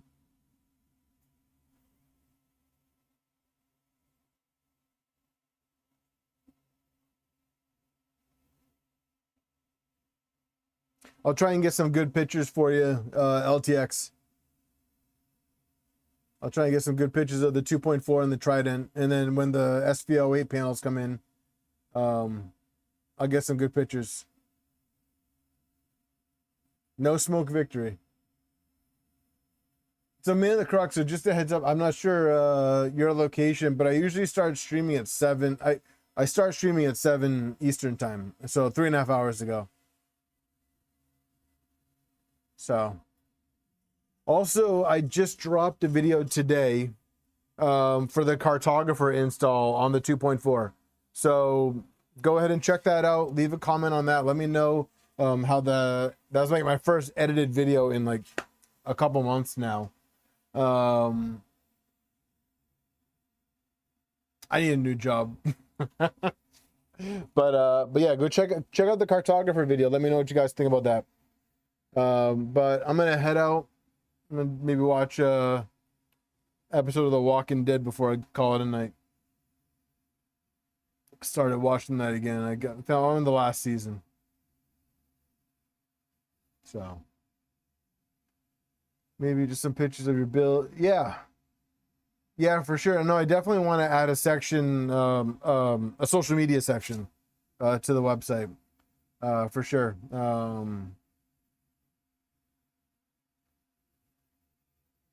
And maybe like under each section, like a spot for like comments, so that people can come on the site and leave comments on it. Oh, the new Alien started, huh? No, Troy, congratulations on your win, man. Yeah. I'm not sure if you already messaged me, but shoot me a message tonight, and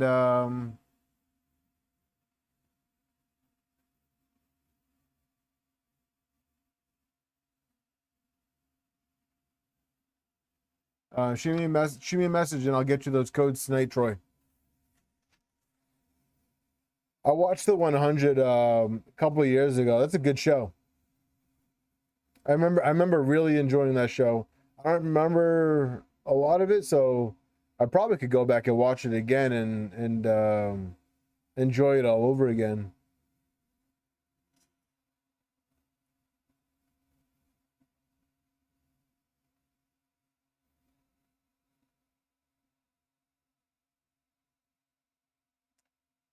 Mamu, I think he still has his shop in progress.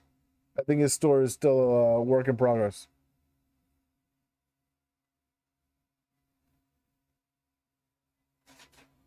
Also, we're a few layers in no layer shift, so I think the new cut parameters are working really well. So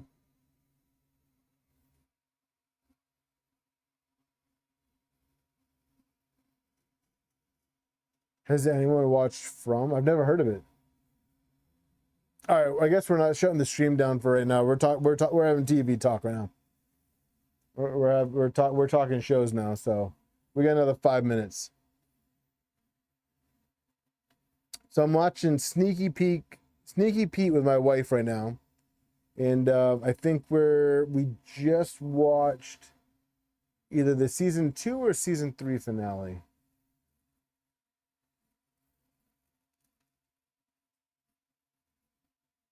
I liked the 100.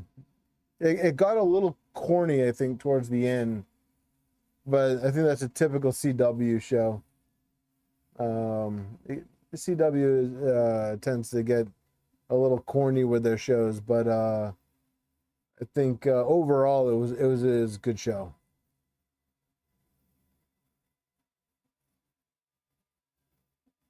Horror show. I don't really watch a lot of horror shows, and I don't watch a lot of war shows.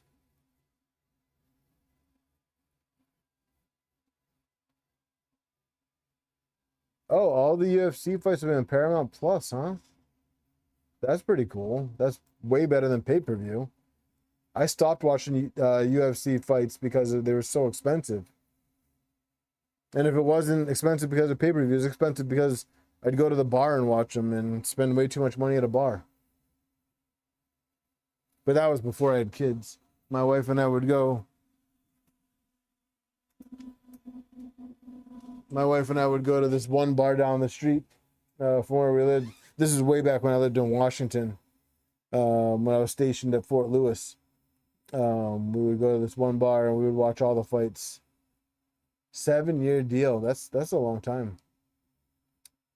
Yeah, Nemesis, I do sci-fi.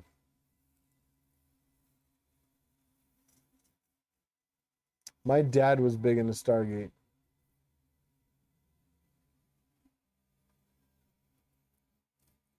I never watched Lost.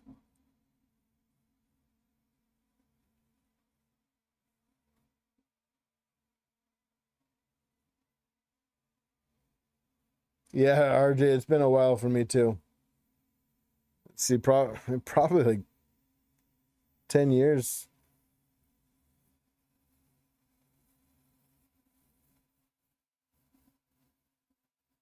I never got into Stargate. I know my dad's watched a bunch of it.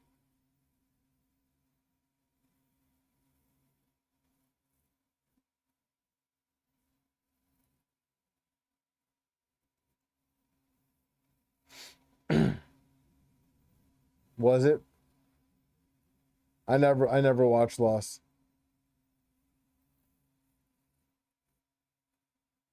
Honestly, I know so little about Lost that I thought it was a reality show at first.